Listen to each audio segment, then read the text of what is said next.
तो गाइस कैसे हैं आप सब लोग। रीइंकार्नेशंस के एपिसोड 71 के साथ हाजिर हो। तो लास्ट एपिसोड के एंड पे हमने देखा था कि हमारा लिंजुई बेहोश होने के बाद जब जागता है, पूरे एक महीने की रेस्ट के बाद वो दोबारा से उठा है। बाहर आता है तो मिस किंजी और उसके साथ मिस चैंग होती है। वो दोनों उसके सामने खड़ी होती है और उससे देखकर काफी खुश भी होती है। लिंजुई उन दोनों से पूछता है, मुझे ये बताओ कि मेरा स्वर्ग क्लैन यानी कि जियांग क्लैन इस वक्त कैसा कर रहा है। जियांग क्लैन में काफी ज्यादा तबाही मची थी और बहुत सारे लोग मर गए थे। किंजी और से कहती है तुम्हें ज्यादा परेशान होने की जरूरत नहीं है, ज्यादातर जियांग क्लैन के लोग रिकवर कर चुके हैं। जियांग जी एक बहुत ही अच्छी लीडर है। जियांग जी की लीडरशिप के अंदर लोग बहुत ही जल्दी से दोबारा से प्रोग्रेस कर लेंगे और साथ में मेडिसन क्लैन और बाकी क्लैन के लोग भी यहाँ पर उनकी मदद कर रहे हैं। तो मुझे लगता है कि ये लोग बहुत ही जल्दी सब कुछ दोबारा से ट्रैक के ऊपर ले आएंगे। तो जैंग उसे कहती है जाओ क्लैन और मूनविन क्लैन के लोग भी यहाँ पर उनकी काफी ज्यादा हेल्प कर रहे हैं। मैं लिंजुई से कहता है चलो ये तो बहुत ही अच्छी बात है कि ये सब कुछ बिल्कुल ठीक हो रहा है। अब मुझे ये बताओ कि मैं कितने दिनों तक यहाँ पर सो रहा था। किंजी से कहते हैं तुम पूरे एक महीने के लिए यहाँ पर सो रहे थे। साउदर्न गैलेक्सी में सब कुछ स्टेबलाइज हो चुका है। बुद्धा एम्परर ने सब कुछ संभाल लिया है और बुद्धा एम्परर मुझसे जाते हुए कह कर गया था वो फिलहाल के लिए वापस जा रहा है, वो तुम्हारे जागने का इंतजार नहीं कर सकता। लेकिन उसने कहा था कि तुम्हें जल्दी से जल्दी 10,000 बुद्धा मिरर को वापस करना होगा। तो वो उसे वापस हासिल करना चाहता है, इसी वजह से वो तुम्हारा इंतजार करेगा अपने बुद्धा टेंपल में। तुम्हें वहीं पर जाकर उसे वापस करना है। लिंजुई कहता है अब उस बुड्ढे एम्परर को कौन समझाए कि मैं जहाँ पर उसके 10,000 बुद्धा एम्परर को भी यूज करना चाहता हूँ। मैं उसके 10,000 मिरर को इस तरह आसानी से वापस तो नहीं करूंगा। कल के लिए वो मुझे चाहिए। अगर वो मुझे इस तरह परेशान करेगा तो फिर मैं उसे कभी वापस नहीं देने वाला। लिंजुई उस बुद्धा मिरर को अपने पास ही रख लेता है। फिर साथ ही वो अपने पास से रिंग निकालता है और उस रिंग के अंदर से कुछ खजाना बाहर निकालता है। लिंजुई मिस किंजी और वेल्टर जैंग से मिलने के बाद वापस अपने रूम में आता है और अपनी रिंग के अंदर से सारे खजाने को बाहर निकालता है, क्योंकि ये रिंग से यहीं पर से मिली हैं। बीस्ट क्लैन के पैट्रियार्च और इसके साथ साथ नैनगोंग क्लैन के पैट्रियार्च उन दोनों को मारने के बाद उनकी रिंग्स भी इसने छीन ली थी। लिंजुई कहता मेरे पास बहुत सारा पैसा आ चुका है, इतना पैसा काफी रहेगा मेरे प्लान को आगे बढ़ाने के लिए। अब मैं बहुत ही जल्दी एम्परर गेट गैलेक्सी की तरफ जाने वाला हूँ। वहाँ पर जाकर मैं अपना एक सेक्टर बिल्ड करूंगा। सेक्टर बनाने के लिए मुझे बहुत सारे पैसे की जरूरत पड़ेगी जो कि मैं यहाँ पर कमा चुका हूँ। तो मिस किंजी और एल्डर जैंग दोनों इसकी बात सुनने के बाद बहुत ज्यादा हैरान होती है और कहती है क्या वाकई में तुम एम्परर्स गेट में जाने वाले हो और वहाँ पर जाकर तुम अपना एक सेक्टर बनाने वाले हो? क्या ये सारे का सारा प्लान तुमने शुरुआत से बना रखा था? तुमने जो कुछ भी किया वो सारे का सारा इसी प्लान का हिस्सा था? तुम्हारा जुंजी से कहता हाँ ये सब कुछ इसी प्लान का हिस्सा था। मान लिंजी उनको बताता है जब पहली बार यहाँ पर स्काई मिरर अपीयर हुआ था, यानी कि ये हीवनली मिरर जो कि एक साइक्रेट आइटम है, ये यहाँ पर अपीयर हुई थी। अपीयर होने के बाद जो पहला डीमन किंग था उसने इसको हासिल करने के लिए बहुत ही बड़ी वार की थी और उस वार के साथ उसने 9 एम्परर्स के साथ फाइट की थी। 9 एम्परर्स में से मंकी किंग और उसके साथ साथ डीमन किंग वो दोनों तो मर चुके हैं। दोनों के मरने के बाद अब सिर्फ और सिर्फ 7 एम्परर्स ही बचे हैं, जिनमें zither emperor, sword emperor, medicine emperor, sky emperor, child emperor, blood lust emperor और इसके साथ साथ डिवाइन सेंस एम्परर है। एम्परर्स गेट गैलेक्सी जिसको एम्परर्स की गैलेक्सी कहा जाता है, एम्परर गेट गैलेक्सी में सिर्फ और सिर्फ 7 एम्परर्स हैं और 7 एम्परर्स के डिसेंडेंट हैं जो कि उसके ऊपर रूल कर रहे हैं। डीमन किंग के साथ उनकी फाइट के बाद बाकी के बचे हुए 7 एम्परर्स ने आपस में एक वादा किया था। उन्होंने आपस में एक एग्रीमेंट किया। उस एग्रीमेंट के मुताबिक वो बाकी की गैलेक्सीज में जाकर इंटरफेयर नहीं कर सकते।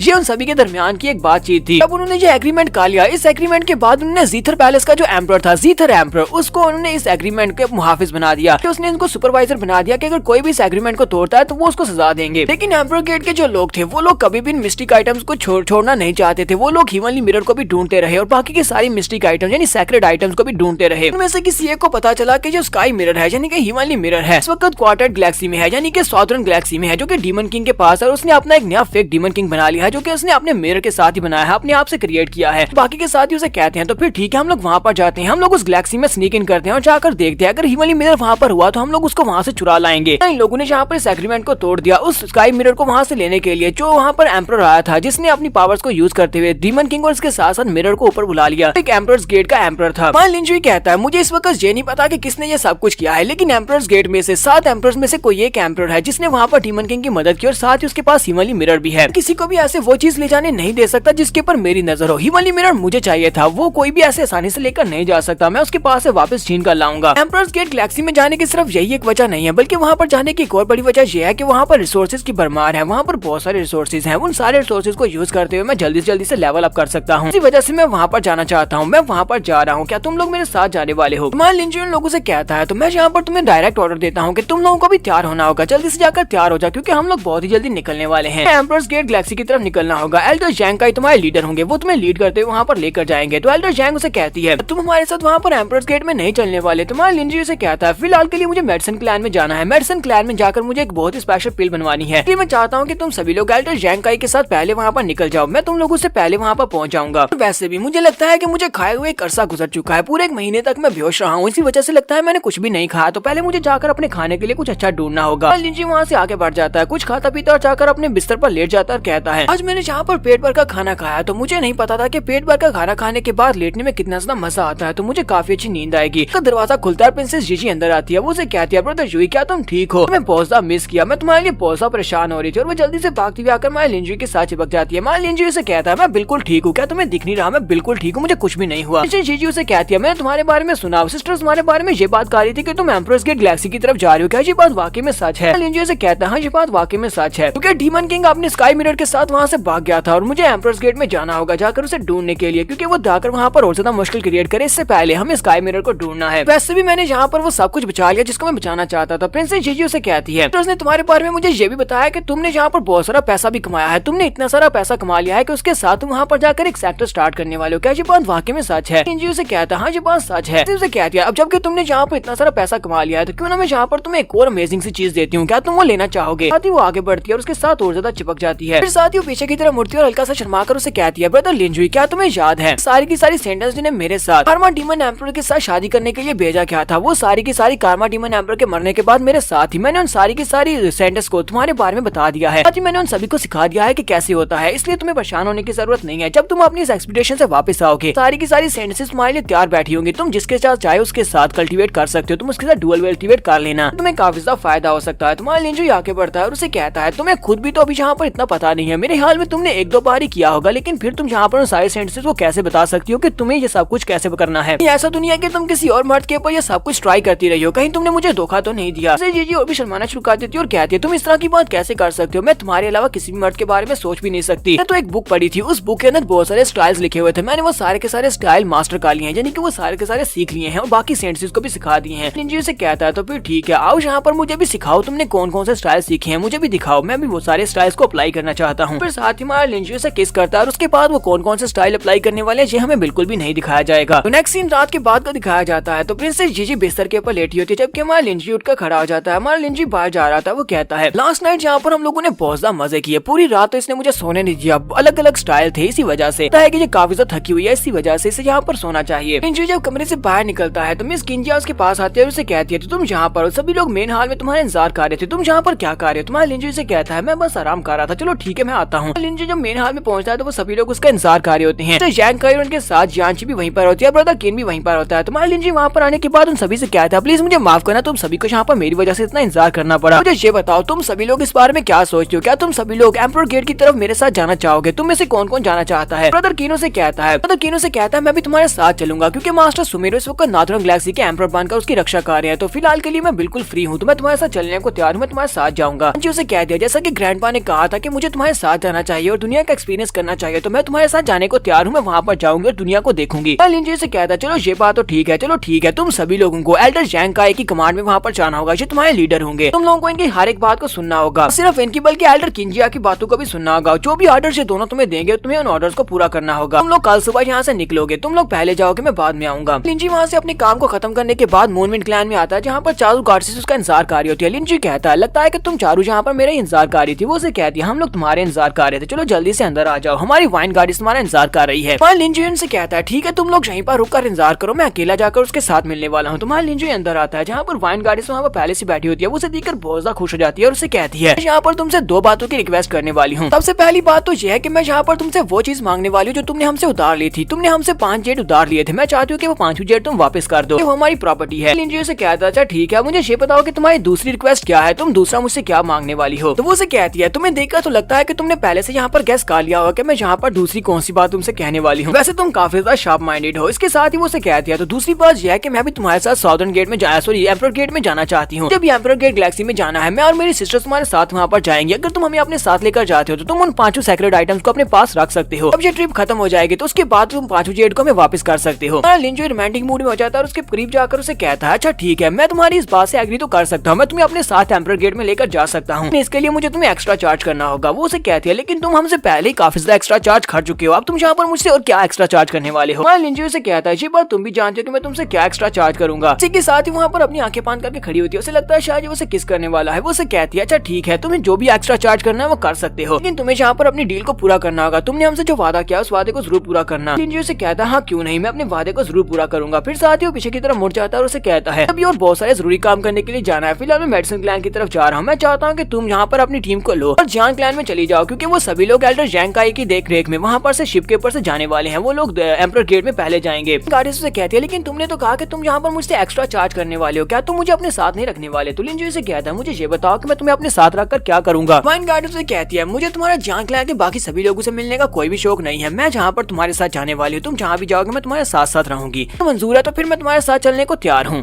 लिंजू से कहता है क्या वाकई में तुम मेरे साथ जाना चाहती हो? कहीं ऐसा तो नहीं है कि तुम अपनी उन चीजों को लेकर बहुत ज्यादा परेशान हो, कहीं मैं तुम्हारी चीजों को लेकर भाग ना जाऊँ? परेशान होने की जरूरत नहीं है, मैं उन चीजों को लेकर भागूंगा नहीं। वाइन गार्ड से कहती है हाँ यही बात है, क्योंकि वो हमारी फैमिली का बहुत ही पावरफुल ट्रेजर है और इतना पावरफुल ट्रेजर हम तुम्हें कैसे दे सकते हैं, और तुम अगर भाग गए तो फिर हम तुम्हें कहाँ पर ढूंढेंगे। लिंजू से कहता है मैं तुम्हारे जैसी खूबसूरत लड़की को अपने साथ लेकर नहीं जा सकता, क्योंकि जब तक तुम मेरे साथ रहोगी आसपास जितनी भी खूबसूरत लड़कियां रास्ते में मुझे मिलेंगी वो कोई भी मेरे पास नहीं आएगी, उनमें से कोई भी मुझे भाव नहीं देगी, इसलिए तुम मेरे साथ नहीं जा सकती। तो वाइन गार्ड आगे बढ़ती है, हमारे लिंजू से कहती है तुम्हें बाकी सब के लिए परेशान होने की जरूरत नहीं है, उन सभी को बता देना ना कि हम दोनों भाई बहन हैं, तो तुम्हें सिर्फ और सिर्फ अपने डियर ब्रदर की तरह ही देखती हूँ। मैं लिंजू से कहता है अगर ऐसी बात है तो फिर ठीक है माय डियर सिस्टर, चलो हम लोग चलते हैं। सबसे पहले मुझे जाओ क्लैन में जाना है, जहाँ पर जाकर मुझे एक पिल बनवानी है। लिंजू वहाँ पर जाओ क्लैन में जाता है। जब वो जाओ क्लैन में पहुँचता है वो उसे कहती है क्या तुम यहाँ पर एक पिल बनाने के लिए आए हो? तुम कौन सी पिल बनाने के लिए आए हो? तुम्हारा लिंजू से कहता है हाँ मुझे यहाँ पर एक पिल बनानी है। हम लोग एम्परर्स गेट गैलेक्सी में जाने वाले, जहाँ पर एक बहुत ही पावरफुल एम्परर है, जहाँ पर उस एम्परर की बर्थडे होने वाली है। उस बर्थडे पार्टी में मैं उसे गिफ्ट के तौर पर सेक्रेट हार्ट पिल देने वाला हूँ। ये दोनों जब जाओ क्लैन में पहुंचते हैं तो जाओ क्लैन का एक एल्डर जिसका नाम एल्डर कियान होता है वो उनके लिए वहाँ पर बाहर आता है और उन दोनों को ग्रीट करते हुए कहता है मुझे पहले से पता था कि आप दोनों यहाँ पर आने वाले हैं, क्योंकि आपने मैसेज भिजवाया था। जैसे हमारी नई पैट्रियार्च ने मुझे यहाँ पर भेजा था ताकि मैं आप दोनों को वेलकम करूँ। चलिए प्लीज मेरे पास मेरे साथ आए, मैं आपको अंदर लेकर चलता हूँ। लिंजू से कहता है एल्डर कियान आपको यहाँ पर ये सारी फॉर्मेलिटीज पूरी करने की जरूरत नहीं है, मैं यहाँ पर सेक्रेट हार्ट कॉल्ड्रॉन को यूज करने के लिए आया हूँ ताकि मैं सेक्रेट हार्ट पिल बना सकूँ। एल्डर कियान से कहता है हमारी सेक्टर पैट्रियार्च ने हमें कहा था कि आप जो भी चीज मांगे हम आपको प्रोवाइड करें, चाहे आपको कुछ भी चाहिए होगा हम लोग आपको जरूर देंगे। मेरे साथ आए, मैं आपको वहाँ पर लेकर चलता हूँ जहाँ पर मैंने सेक्रेट हार्ट कॉल्ड्रॉन को रखा हुआ है। कियान आगे आगे चल रहे होते हैं और उनसे कहते हैं मेरे साथ हैं। वो उन्हें मेन हॉल के अंदर लेकर जाते हैं और कहते हैं प्लीज यहाँ पर रुककर इंतजार करें, मैं जल्दी से वापस आता हूँ। तो वाइन गार्ड उसे कहती है जिया बिंग को नया पैट्रियार्च बने हुए ज्यादा दिन नहीं गुजरे, मुझे लगता है कि तुम दोनों को आपस में बहुत सारी बातें डिस्कस करना होंगी, इसलिए मैं यहाँ पर बाहर जाकर रुकती हूँ और तुम यहाँ पर उसके साथ बातें डिस्कस कर लो। लिंजू से कहता हाँ क्यों नहीं, और साथ ही मैं लिंजू सोच रहा होता है वाइन गार्ड तो काफी ज्यादा समझदार निकली, इसे अच्छी तरह से पता है कि हम दोनों ने काफी दिन से एक दूसरे को नहीं देखा और वो पहले ही पैट्रियार्च बनी है और मेरे साथ वो कुछ ना कुछ जरूर करना चाहेगी, इसी वजह से यहाँ पर खुद ही बाहर जाना चाहती है। तो यहाँ पर इसको ऐसे एडमायर कर रहा था इसकी खूबसूरती के लिए, लेकिन इसके पास तो दिमाग भी है। लिंजू जब वहाँ पर हाल में उसका इंतजार कर रहा था तो जिया बिंग उसके पास आती है और उसे कहती है तो मास्टर लिन तुम फाइनली यहाँ पर आ ही गए, पहले से काफी ज्यादा खूबसूरत भी लग रही है। तो लिंजू से कहता है तुम तो पहले से भी काफी ज्यादा खूबसूरत लग रही हो। क्लैन लीडर जिया मैं यहाँ पर तुम्हारे सेक्रेट हार्ट कॉल्ड्रॉन को यूज करने के लिए आया हूँ, क्या मुझे सेक्रेट हार्ट कॉल्ड्रॉन को यूज करने की इजाजत है? जिया बिंग साथ ही शर्मा भी रही होती है और उसे कहती है मास्टर लिन क्या तुम यहाँ पर हाल में खड़े होकर बातें करने वाले, चलो जल्दी से आ जाओ, हम लोग रूम में चल के बात करते हैं। और उसे रूम के अंदर ले जाती है। लिंजू से कहता है मुझे ये बताओ कि तुम्हारा जाओ क्लैन कैसा कर रहा है, क्या तुम्हारा जाओ क्लैन अच्छे से चल रहा है या नहीं? जिया बिंग से कहती है हाँ मास्टर हमारा क्लैन बहुत अच्छे से चल रहा है, मुझे नया पैट्रियार्च बना दिया गया है, जबकि ग्रैंडफादर सेक्युलेशन में चले गए हैं। सेक्युलेशन में चले जाने की वजह से अब मैं यहाँ की नई पैट्रियार्च हूँ। अंकल जिया जी और उनके साथ साथ उनका बेटा जिया कोंगशेंग उन दोनों को ही जेल में बंद कर दिया गया है। मेरे फादर मुझसे मिलने के लिए नहीं आते, क्योंकि वो फादर ने कहा था कि जाकर इसके ऊपर रिपेंड करो, वजह से वो तो अभी तक मुझसे मिलने के लिए भी नहीं आए, वो भी अकेले बैठकर कल्टीवेट कर रहे हैं। पर साथ ही वो भागती हुई आगे बढ़ती है और हमारे लिंजू को पीछे से लिपट जाती है और उसे कहती है चाची ने मुझे बताया कि तुम लोग एम्परर गेट गैलेक्सी में जाने वाले हो, इसलिए मैं भी तुम्हारे साथ वहाँ पर जाना चाहती हूँ, मुझे भी एम्परर गेट गैलेक्सी में अपने साथ ले चलो। तुम्हारे लिंजू से कहता है नहीं तुम जाओ क्लैन में रहो, क्योंकि जाओ क्लैन को बहुत ज्यादा जरूरत है, इस वक्त जाओ क्लैन को तुम्हारी जरूरत है। वो उसे कहती है हाँ लेकिन मैं तुम्हारे साथ जाना चाहती हूँ, मुझे तुम्हारे साथ रहना है। वो सामने वाली साइड पर आ जाती है और बहुत ही ज्यादा रोमांटिक मोड में चली जाती है। लिंजू से कहता है लेकिन तुम यहाँ पर अपने जाओ क्लैन को फिलहाल के लिए नहीं छोड़ सकती, क्योंकि तुम्हारे ग्रैंडपा आइसोलेशन में चले गए हैं, वो अकेले बैठकर कल्टीवेट कर रहे हैं और जब तक वो कल्टीवेशन कंप्लीट नहीं कर सकते तब तक तुम यहाँ से बाहर नहीं जा सकती, तुम्हें यहीं पर रहना होगा, जाओ क्लैन का ध्यान रखना होगा। जिया बिंग से कहती है हाँ मैं इस बात को समझती हूँ, अच्छा ठीक है, फिर जाने से पहले क्या तुम मेरे साथ यहाँ पर थोड़ा सा टाइम स्पेंड कर सकते हो? तो लिंजू से कहता है हाँ क्यों नहीं, तुम्हारे साथ के लिए तो यहाँ पर आया हूँ। के साथ ही वो दोनों एक दूसरे को किस करते हैं। तो जिया बिंग अपने पास एक पिल निकालती है और कहती है एक बहुत ही स्पेशल पिल है, इसको आइस एंड फायर पिल कहा जाता है, मैंने अपनी रिसर्च के दौरान एंशिएंट रिकॉर्ड्स में इसको पढ़ा था और उसके बाद इसको बनाया है। इस पिल को खाने से कोई भी बीमारी दूर नहीं होती, ना ही इस पिल की मदद से हम लोग अपने आप को ठीक कर सकते हैं। ये पिल ऐसी पिल है जिसकी मदद से को आइस और फायर की सेंसेशन महसूस होती है। एक पिल खाने की वजह से अगर दूसरे को किस करते हैं तो इस पिल का जायका उसके मुंह में जाएगा, जिससे उसकी बॉडी के अंदर बहुत ज्यादा फायर आ जाएगी। मैंने पढ़ा था कि ये वाली पिल कपल्स के लिए बहुत ज्यादा अच्छी रहती है, तो अब जबकि हम लोग यहाँ पर कुछ करने वाले हैं तो क्यों ना मैं इस पिल को ट्राई करूँ। तो वो उस पिल को खा जाती है। तुम्हारा लिंजी सोच रहा था पता नहीं ये यहाँ पर इस पिल के साथ क्या करने वाली है, तो वो उस पिल को खा जाती है और पिल को खाने के बाद वो काफी ज्यादा हॉट हो जाती है। तो जिया बिंग उस पिल को खाने के बाद तुम्हारे लिंजी को वहीं पर नीचे लिटा देती है और उसे कहती है जल्दी से लेट जाओ, मुझे जल्दी से करना है। फिर साथ ही वो उसे कहती है जब तक मेरे ग्रैंडपा आइसोलेशन से निकल नहीं आते तब तक मैं यहाँ से छोड़कर नहीं जा सकती, लेकिन मुझसे वादा करो कि मेरे ग्रैंडपा के आइसोलेशन से निकलने के बाद तुम मुझे अपने साथ दूसरे एडवेंचर्स के ऊपर दूसरी जगहों पर लेकर जाओगे। तो लिंजी से कहता है हाँ क्यों नहीं। इसके साथ ही वो दोनों वहाँ पर आइस एंड फायर को यूज करते हुए वहाँ पर कुछ करने लगे हैं। जैसे कि बाकी सारे सीन में हमें कुछ भी नहीं दिखाया जाता, यहाँ पर हमें कुछ भी नहीं दिखाया जा रहा। नेक्स्ट सीन हमें 6 घंटे के बाद का दिखाया जाता है। 6 घंटे के बाद हमारा लिंजुई काफी ज्यादा थका हुआ था। हमारा लिंजुई कहता है ये तो काफी ज्यादा अजीब था, इसने जो पिल बनाई थी वो बहुत ज्यादा अमेजिंग थी, मुझे लगा नहीं था कि जिया बिंग भी इस तरह की किसी ट्रिक को यूज कर सकती है। उसने वो पिल बनाकर इतना ज्यादा टाइम ले लिया। लिंजुई जब रूम से बाहर निकलता है तो वाइन गार्डेस रूम के बाहर खड़ी होती है। वो उसे कहती है तुम काफी देर के लिए अंदर थे। लिंजुई से कहता है हाँ मैं अंदर बुरे काम ही कर रहा था, मेरी डियर सिस्टर, तो क्या तुम भी हमें ज्वाइन करना चाहती हो? अगर ज्वाइन करना चाहती हो तो अंदर आ जाओ, हम लोग तुम्हें भी यहाँ पर बहुत ज्यादा सेटिस्फाई करेंगे। तो वाइन गार्डेस से कहती है मेरा दिमाग खराब है, मैं तुम जैसे दोनों को क्यों ज्वाइन करूंगी। लिंजुई से कहता है मैंने सेक्रेट आर्ट पिल कंप्लीट कर लिया है, चलो जल्दी से हम लोग निकलते हैं क्योंकि अब हमें सीधा एम्परर्स गेट गैलेक्सी में जाना है, चलो चलते हैं। तो वो से कहती है कि हम लोग बस ऐसे जाने वाले हैं। तो लिंजुई से कहता है हम लोग बस ऐसे जाने वाले हैं। तो लोग वहाँ से उड़ते हुए सीधे आसमान में आगे की तरफ बढ़ते हैं। तो वो लोग ऊपर जाने के बाद यहीं पर रुक जाते हैं। तो वाइन गार्डेस से कहती है क्या हम लोग यहीं पर रुकने वाले हैं? क्या हम लोग जांग क्लैन में जाकर शिप के ऊपर लोड नहीं होने वाले? क्या हम लोग यहीं से जाएंगे? वाइन गार्डेस से कहती है हम लोग यहाँ पर क्यों रखे हैं? मुझे लगता है कि हमें एम्परर लेवल के मास्टर की जरूरत पड़ेगी जो कि यहाँ पर हमारे लिए गेट को ओपन कर सके, जिसकी मदद से हम लोग एम्परर्स गेट में जा सके। ये उसे कहता है जरा रुको, सब्र करो, पास से भी ज्यादा एक फास्ट तरीका है, हम लोग बहुत ही जल्दी वहाँ पर पहुंच जाएंगे। इसी के साथ हमारा लिंजुई वहीं पर खड़े खड़े उस फॉर्मेशन को ओपन करता है। तो उसके सामने एक टेलीपोर्टेशन रे फॉर्मेशन होती है। वाइन गार्डेस भी ये देखकर बहुत सा हैरान हो जाती है और कहती है ये क्या, ये यहाँ पर तो एक रे फॉर्मेशन है और ये एक टेलीपोर्टेशन रे फॉर्मेशन, तुम्हें कैसे पता चला कि यहाँ पर एक टेलीपोर्टेशन रे फॉर्मेशन है? कहता है अगर मैं यहाँ पर ये कहूँ कि मैंने बस गैस किया है तो क्या तुम मेरी बात पर यकीन करोगी? वाइन गार्डेस से कहती है क्या मेरा दिमाग खराब है, मैं तुम्हारी बात के ऊपर यकीन करूँ? उसके बाद वो दोनों इस फॉर्मेशन के ऊपर जाकर खड़े हो जाते हैं। हमारा लिंजुई कहता है चलो फिर ठीक है, रेडी हो जाओ, हम लोग एम्परर्स गेट गैलेक्सी में पहुंचने वाले हैं, अभी सिर्फ एक ही सेकंड में। तो उसके ऊपर खड़े होते हैं और इसी के साथ ये नेक्स्ट सेकंड में वो लोग एम्परर्स गेट गैलेक्सी में होते हैं। वाइन गार्डेस ये देखकर कहती है ये क्या हम लोग वाकई में एम्परर्स गेट गैलेक्सी में पहुंच आए हैं? तो लिंजुई से कहता है हाँ हम लोग पहुंच आए हैं, यही एम्परर्स गेट गैलेक्सी है। वाइन गार्डेस बहुत ज्यादा हैरान हो रही होती है और कहती है मुझे तो लगा था कम से कम 2 से 3 दिन लगेंगे यहाँ पर पहुंचने में, लेकिन हम तो सिर्फ कुछ ही सेकंड में यहाँ पर पहुंच आए हैं। ये बताओ कि तुमने कितने ज्यादा सीक्रेट छुपा कर रखे हुए हैं, ये भी तुम्हारा एक बहुत बड़ा सीक्रेट था जो तुमने मुझे यहाँ पर दिखाया है। लिंजुई से कहता है मेरी बॉडी के अंदर बहुत सारे सीक्रेट छुपे हुए हैं, क्या तुम बहुत ज्यादा गहराई में जाकर उन सीक्रेट्स को निकालना चाहोगी? वो से कहती है अपनी बकवास बंद करो, मुझे किसी गहराई में नहीं जाना, तुम्हारा ये केयर फ्री एटीट्यूड से मुझे बहुत ज्यादा हैरान करता है। ये लोग अभी यहीं पर होते हैं कि उसी वक्त आसमान के ऊपर से एक बड़ी सी शिप गुजरती है। तुम्हारा लिंजुई कहता है ये तो एक बहुत बड़ा कोइंसिडेंस है कि जीजिया एकेडमी हाल से एक शिप यहाँ पर अपीयर हुई है और हमारे लिए ये बहुत ज्यादा फायदेमंद बात है। कहती है जीजिया एकेडमी हाल ये क्या चीज है, क्या इसके बारे में मुझे कुछ बताओगे? तुम्हारा लिंजुई से कहता है अच्छा ठीक है, ये सब कुछ बताने के लिए मुझे सब कुछ स्टार्ट से बताना पड़ेगा। एम्परर्स गेट गैलेक्सी की फाउंडेशन क्या है? तो मुझे बताता है कि एम्परर्स गेट गैलेक्सी इसमें टोटल 3 गैलेक्सीज आते हैं, एक आउटर गैलेक्सी है, एक इनर गैलेक्सी है और इसके बाद एक कोर गैलेक्सी है। जितना ज्यादा हम लोग कोर गैलेक्सी के करीब जाते जाएंगे उतनी ज्यादा पावर लेवल बढ़ता जाएगा। कोर गैलेक्सी में बहुत सारे पावरफुल एम्परर्स रहते हैं और उनकी पावर्स एम्परर लेवल पर है। इनर गैलेक्सी में बहुत सारे क्वासी एम्परर्स है, यानी कि हाफ एम्परर स्टेप के ऊपर मास्टर्स रहते हैं और बहुत सारे किंग लेवल के मास्टर्स भी हैं। जबकि जो आउटर गैलेक्सी है उसमें बहुत ही लो लेवल के सेक्टर्स हैं, लो लेवल और उसके अलावा हाई लेवल के कुछ सेक्टर्स भी हैं। जबकि आउटर गैलेक्सी में लो लेवल के सेक्टर्स भी और हाई लेवल के सेक्टर्स भी हैं, जहां पर 4 टोटल हाईएस्ट पावरफुल सेक्टर्स हैं। उन 4 हाईएस्ट पावरफुल सेक्टर्स में से जीजिया एकेडमी भी एक सेक्टर है। अब जबकि मैं जहां पर आउटर गैलेक्सी में एक सेक्टर बनाना चाहता हूं तो मुझे यहाँ पर सेक्टर बनाने के लिए 2 रिक्वायरमेंट्स को पूरा करना पड़ेगा। उन 2 रिक्वायरमेंट्स में से सबसे पहली बात ये है, पास इसके लिए पहली बात तो यह है कि एम्परर लेवल का मास्टर होना चाहिए। एम्परर लेवल का मास्टर अगर हमारे पास नहीं है तो हम सेक्टर स्टार्ट नहीं कर सकते। मेरे पास एम्परर लेवल का मास्टर है, तो मास्टर जैंग का ही मेरी पहली रिक्वायरमेंट्स को पूरा करते हैं क्योंकि वो एक एम्परर लेवल के मास्टर हैं। और दूसरी बात ये है कि यहाँ पर सेक्टर स्टार्ट करने के लिए हमें इस इलाके के 2 पावरफुल सेक्टर्स के मास्टर की परमिशन चाहिए होगी और यहाँ पर हमें 2 सेक्टर्स की परमिशन की जरूरत पड़ेगी। तो बहुत ही हाई लेवल के सेक्टर्स होने चाहिए। जीजिया एकेडमी हाल ये भी एक हाई लेवल का सेक्टर है, तो मुझे जीजिया एकेडमी हाल के मास्टर से जाकर मिलना है ताकि मैं उनकी परमिशन ले सकूं यहाँ पर सेक्टर स्टार्ट करने के लिए। यहाँ के इंपीरियल मास्टर है जिसका नाम लीजी है, वो फ्यूचर मास्टर जीजिया एकेडमी हाल के भी हैं। उनकी बर्थडे पार्टी बहुत ही जल्दी यहाँ पर स्टार्ट होने वाली है, इसी वजह से मैं यहाँ पर आया हूँ। हालांकि वो आउटर गैलेक्सी में रहता है लेकिन मुझे पता है कि वो कहाँ से आया है। वो डिवाइन सेंस एम्परर पैलेस से यहाँ पर आया है, इसी वजह से वो बहुत ही पावरफुल इंसान है। आउटर गैलेक्सी में उसका जो स्टेटस है वो अनपैरेलल्ड है, सभी लोग उसके सामने झुकते हैं और उसको ग्रीट करते हैं। ये वाली शिप जो उस तरफ जा रही है, मुझे लगता है कि ये लोग भी यहाँ पर मास्टर लीजी की बर्थडे पार्टी को अटेंड करने के लिए जा रहे हैं। वाइन गार्डेस हमारे लिंजुई से कितनी है, कहती है जितना मैं तुम्हें जानती हूँ तुम्हें देखकर लगता तो नहीं है कि तुम यहाँ पर सिर्फ और सिर्फ एक सेक्टर स्टार्ट करना चाहते हो। मुझे लगता है कि तुम्हारे प्लान्स कुछ और है, तुम आउटर गैलेक्सी के साथ कुछ और करना चाहते हो। लिंजुई से कहता है हाँ ये बात तो वाकई में सच है कि मेरे प्लान्स कुछ और हैं। कहता है चलो ये शिप यहाँ से जा रही है, हमें जल्दी से इस शिप के ऊपर जाना चाहिए, चलो जाके उनको ज्वाइन करते हैं। लिंजुई और वाइन गार्डेस दोनों ही शिप की तरफ ऊपर की तरफ आगे बढ़ते हैं, दोनों जाकर शिप के ऊपर लैंड करते हैं। तो वहाँ पर जो मास्टर होता है वो से कहता है मेरा नाम लिंजुई है और मैं और मेरा कंपेनियन हम लोग यहाँ पर इंपीरियल मास्टर लीजी की बर्थडे पार्टी को अटेंड करने के लिए आए हैं। अगर तुम लोगों को बुरा ना लगे तो क्या तुम लोग हमें भी यहाँ पर राइड दे सकते हो, हमें भी वहाँ तक ले चलो। तो शिप का जो कैप्टन होता है वो कहता है मैंने इस तरह का नाम पहले कभी नहीं सुना लिंजुई, मैंने इस पूरी गैलेक्सी में तुम्हारे जैसा नाम नहीं सुना, तुम कौन हो? लगता है किसी छोटे सेक्टर से आए हो, किसी छोटे सेक्टर ने तुम्हें यहाँ पर भेजा होगा ताकि हम इंपीरियल सेलेस्टियल मास्टर को गिफ्ट देकर तुम उसके फेवर्स को हासिल कर सको। वैसे तो हम तुम्हें अपनी शिप के ऊपर नहीं आने देते, लेकिन तुम्हारे साथ एक बहुत ही खूबसूरत लड़की है, तो इसके लिए हम तुम्हें यहाँ पर रहने देंगे। वो लोग कहते हैं हमने इतनी खूबसूरत लड़की पहले कभी नहीं देखी, ठीक है तुम लोग हमारे शिप के ऊपर रह सकते हो, तुम्हें वहाँ तक ले जाएंगे। तो से बहुत ज्यादा खुश हो रहे होते हैं कि ये औरत बहुत ज्यादा खूबसूरत है, इसके साथ मजे करेंगे। वाइन गार्डियंस हमारे लिंजुई से कहती है क्या तुम्हें वाकई में लगता है कि यहाँ पर रुकना सेफ रहेगा, क्योंकि इन सभी की आंखों में जरा देखो तो सही, ये सभी लोग मुझे किस तरह ठरकियों की नजर से देख रहे हैं। लिंजुई से कहता है लीडर जाओ जी, तुम वाकई में बहुत ज्यादा खूबसूरत हो रहा, तो हम लोग जहाँ पर भी जाएंगे वहाँ पर सभी लोग सिर्फ और सिर्फ तुम्हें घूरने वाले हैं। मुझे नहीं लगता कि हम लोग इस शिप से ज्यादा किसी और जगह पर सेफ रहेंगे। वो दोनों भी यहीं पर खड़े होते हैं कि उसी वक्त कैप्टन आगे बढ़ता है और उसे कहता है हम होंग टियान है, मैं इस शिप का कैप्टन हूँ और साथ ही मैं जीजिया अकेडमी हॉल का एक डिसाइपल भी हूँ।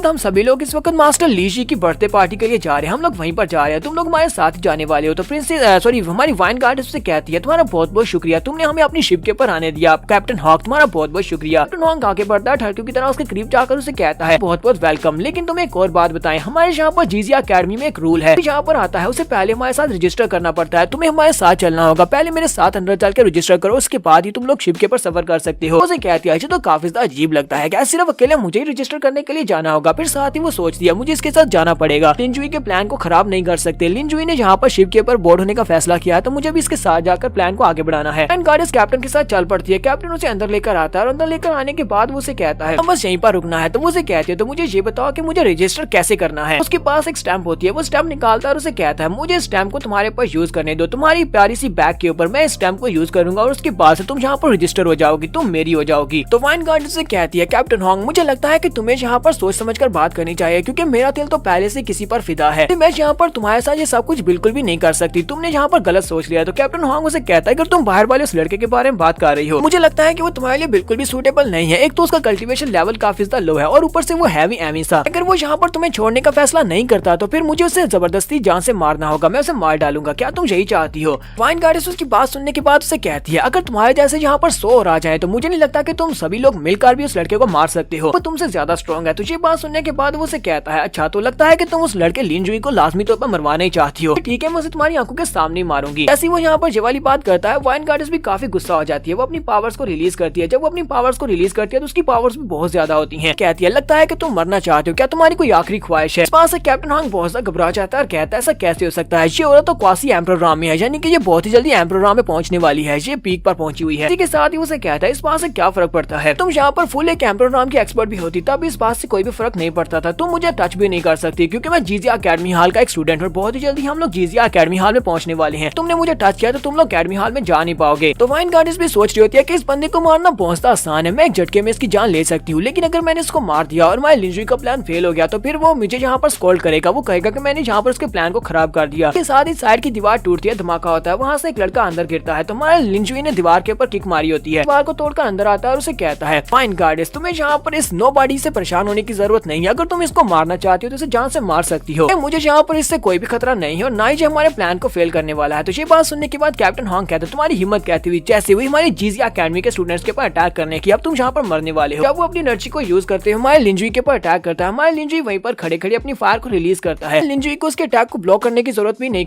पड़ती कि उसकी फायर जो होती है उसके सारे अटैक को ब्लॉक कर लेती है और आगे की तरफ बढ़ती है। लिंजुई की फायर आगे बढ़ती है जाकर उसके बाजू के ऊपर लग जाती है, क्योंकि वो अपने बाजू को सामने करते हुए फायर अटैक से अपने आप को बचाने की कोशिश कर रहा था। इसी फायर उसके बाजू के साथ लगती है, उसका बाजू जलना शुरू हो जाता है और वो फायर बुझ भी नहीं रही होती। इस बात से वो बहुत सा हैरान होता है और कहता है ये किस किस्म की फायर है जो बुझ भी नहीं रही। इसी के साथ ही वो अपना नाइफ निकालता है और अपने पूरे बाजू को काट देता है और कहता है सिर्फ एक ही तरीका है अपने बाजू को बचाने का और पूरी बॉडी को बचाने का, कि वो आग आगे फैल रही होती है। तो वो अपने बाजू को काट कर कहता है तुम्हारी हिम्मत कैसे हुई, तुमने यहाँ पर मुझे जख्मी कर दिया, अब तुम्हें क्या लगता है कि तुम बच पाओगे? मैं जीजिया अकेडमी हॉल में जाकर एम्परर को बताने वाला हूँ। वाइन गार्डियंस से कह दे कि तुम वाकई में श्योर हो कि इसको जख्मी करने से कोई भी नुकसान नहीं होने वाला, कहीं हमारा प्लान फेल तो नहीं हो जाएगा। तुम्हारा जुंजी से कहता है तुम यहाँ पर जिसको भी मारना चाहती हो उसे मार सकती हो, मुझे किसी से भी फर्क नहीं पड़ता, बस उसके सामने मेरा नाम मत लेना, तो अभी मेरे नाम के बारे में नहीं पता चलना चाहिए, मैं यहाँ पर लो प्रोफाइल रखना चाहता हूँ। तो वाइन गार्डियंस से कहती है अच्छा तो तुम यहाँ पर लो प्रोफाइल रखना चाहती हो, चलो देखते हैं तुम कैसे रखते हो। जुंजी वाइन गार्डियंस से कहता है चलो यहाँ से चलते हैं। कैप्टन हॉन्ग टियान अभी वहाँ पर चला चला कर उनसे कह रहा था तुम लोग मुझे इग्नोर नहीं कर सकते, मैं जीजिया अकेडमी का स्टूडेंट हूँ, तुम लोगों ने मेरा बाजू काटा है तो तुम्हें इसका बदला तो चुकाना पड़ेगा। तुम्हारा लिंजुई से कहता है तुम्हें पता है ना कि एम्परर लीजी वो एक बहुत ही मूडी से इंसान है, उनको खुश करना बहुत ज्यादा मुश्किल है, क्या लगता है कि उनकी बर्थडे पार्टी के ऊपर एक शिप जिसके ऊपर लाशें पड़ी हुई है वो वहाँ पर पहुंचेगी तो वो खुश होंगे या नाराज होंगे, तो मुझे ये बताओ। बात सुनती बहुत सा घबरा जाता है और कहता है इसको कैसे पता चला कि हमारे मास्टर बहुत ज्यादा गुस्से वाले हैं और उन्होंने अगर यहाँ पर लाशों से भरी हुई शिप देख ली तो वो बहुत ज्यादा गुस्सा हो जाएंगे, सबसे पहले तो मुझे ही मारेंगे। लिंजुई से कहता है तुम्हारी मैंने एक बाजू को काटा है, तुम इसको एक बहुत बड़ी वार्निंग समझो। अब चुपचाप यहाँ से दफा हो जाओ, इससे पहले कि मैं यहाँ पर तुम्हें मार डालूं, क्योंकि अगर मैं यहाँ पर तुम्हें मारना चाहूँ तो मैं बड़ी आसानी से तुम्हें मार सकता हूँ, दफा हो जाओ। तो वो वहाँ से भाग जाता है। बाद इनकी शिप जीजिया अकेडमी हॉल के बाहर लैंड करती है। तो मैं शुनजी कहता तो फाइनली हम लोग यहाँ पर पहुंच आए हैं। वाइन गार्डियंस के साथ चलता हुआ बढ़ते हॉल की तरफ जा रहा होता है। तो वाइन गार्डियंस से कहती है यहाँ पर तो बहुत सारे गेस्ट आए हुए हैं। शुनजी से कहता है यहाँ पर ये सारे के सारे गेस्ट इसलिए आए हुए हैं क्योंकि मास्टर लीजी जो है वो एक ट्रेनर है एम्परर्स डिसेंडेंट्स के। सभी लोग यहाँ पर इसको गिफ्ट देने के लिए आए हैं ताकि ये मास्टर लीजी की फेवर ले सके, क्योंकि वो बहुत ही पावरफुल बैकग्राउंड से यहाँ पर आए हैं। वजह से इन सभी लोगों को यहाँ पर उसके लॉफ्टी स्टेटस से फायदा उठाना है। वाइन गार्डियंस से कहते तो मुझे ये बताओ कि तुमने वो गिफ्ट तैयार कर लिया? तुमने कहा था ना कि तुम सेक्रेट आर्ट पिल बनाने वाले हो, तो तुमने वो बना लिया? तो माल लिंजी से कहता हाँ क्यों नहीं, मैंने उसको बना लिया है। मास्टर लीजी बहुत ज्यादा बुढ़ा है, वो मरने वाला है और उसे यहाँ पर क्या चाहिए, एक अंधे को 2 आंखें चाहिए और एक मरने वाले इंसान को आके जिंदगी बढ़ानी है। इस पिल की मदद से वो कम से कम 3 साल और जी पाएगा। माल लिंजी वाइन गार्डियंस बातें करते हुए जब आगे पहुंचते हैं, मेन हॉल के पास पहुंचते हैं, तो वहाँ पर जो गार्ड खड़ा था वो उनसे कहता है तुम दोनों यहीं पर रुको, मुझे ये बताओ कि तुम लोग कौन से सेक्टर से यहाँ पर आए हो? वाइन गार्डियंस से कहती है हम लोग किसी भी क्लैन या सेक्टर से नहीं आए, लोग बस यहाँ पर तुम्हारे मास्टर से मिलने के लिए आए हैं ताकि हम लोग मास्टर लीजी को गिफ्ट दे सके। हम लोग उनकी बर्थडे पर उसे कंग्रेचुलेशन करने के लिए आए, साथ ही उसे गिफ्ट देने के लिए आए हैं। हम लोग अंदर जा सकते हैं? तो वो गार्ड उनसे कहता है तुम लोग ना ही किसी क्लैन से हो ना ही किसी सेक्टर से हो, अगर तुम लोग अंदर जाना चाहते हो तुम्हें यहाँ पर 3 मिलियन ग्लोरियस पर्ल देने पड़ेंगे, वो भी एक इंसान के हिसाब से, कि तुम्हें 6 मिलियन देने पड़ेंगे। लिंजी से कहता है मेरे पास तो कोई भी पैसा बिल्कुल भी नहीं है। गार्डियंस कहती है अच्छा ठीक है, तुम्हें यहाँ पर पे करने की जरूरत नहीं है, मैं दोनों के लिए पे करती हूँ। तो वो पूरे 6 मिलियन उसके सामने रख देती है। लिंजी से कहता है ये तो बहुत ही अच्छी बात है कि मेरे पास तुम्हारे जैसी एक बहुत ही प्यारी डियर सिस्टर है, अब हम लोग अंदर चलें। तो वो गार्ड उनसे कहता है तुम अंदर जा सकते हो। लिंजी और वाइन गार्डियंस जैसे वहाँ से आगे जाने लगते हैं, होंगटियान वहाँ पर पहुंच जाता है, चिल्लाकर कहता है यहीं पर रुक जाओ। गार्ड से कहता है कैप्टन होंग तुम्हारे बाजू के साथ क्या हुआ? तो वो उसे कहता है रास्ते में आते हुए मेरा सामना एक एम्परर लेवल के मॉन्स्टर के साथ हो गया था, जिसकी वजह से उसने मेरा बाजू काट दिया। मैंने उसके साथ बहुत ही जबरदस्त फाइट की, फाइट के नतीजे में मेरा बाजू काटा है। साथ ही वो उसे कहता है मेरे बाजू को छोड़ो, मुझे लगता है कि ये बंदे यहाँ पर किसी अल्टेरियर मोटर के साथ आए हैं, मुझे लगता है कि पहले तुम्हें यहाँ पर इनके गिफ्ट को चेक करना चाहिए क्योंकि ये किसी भी सेक्टर या क्लैन से नहीं है। वो उसे कहता है ठीक है मास्टर, मैं अभी इनके गिफ्ट को चेक करता हूँ। तो आगे बढ़ता है, लिंजी से कहता है मास्टर क्या मैं आपके गिफ्ट को चेक कर सकता हूँ, क्या आप कौन सा गिफ्ट लेकर जा रहे हैं? तो मैं लिंजी से कहता हाँ क्यों नहीं, चेक कर सकते हो। इसके हाथ में वो बॉक्स थमा देता है जिसके अंदर सेक्रेट आर्ट पिल रखी होती है। गार्ड उस पिल को ओपन करता है और कहता है तुम वाकई में श्योर हो कि ये जेन्युइन पिल है? मुझे तो इसके अंदर से कोई भी किसी किस्म का भी ऑरा महसूस नहीं हो रहा, कोई भी स्मेल नहीं आ रही। तो कैप्टन होंग उसे कहता है गार्ड अब जबकि तुम यहाँ पर बाहर से इसको देख नहीं पा रहे कि ये पिल किस किस्म है या फिर इसके अंदर से कौन सी एनर्जी निकलने वाली है, तो क्यों ना तुम इसको सेंटर से 2 हिस्सों में काटो, हो सकता है कि इसके अंदर पॉइजन हो।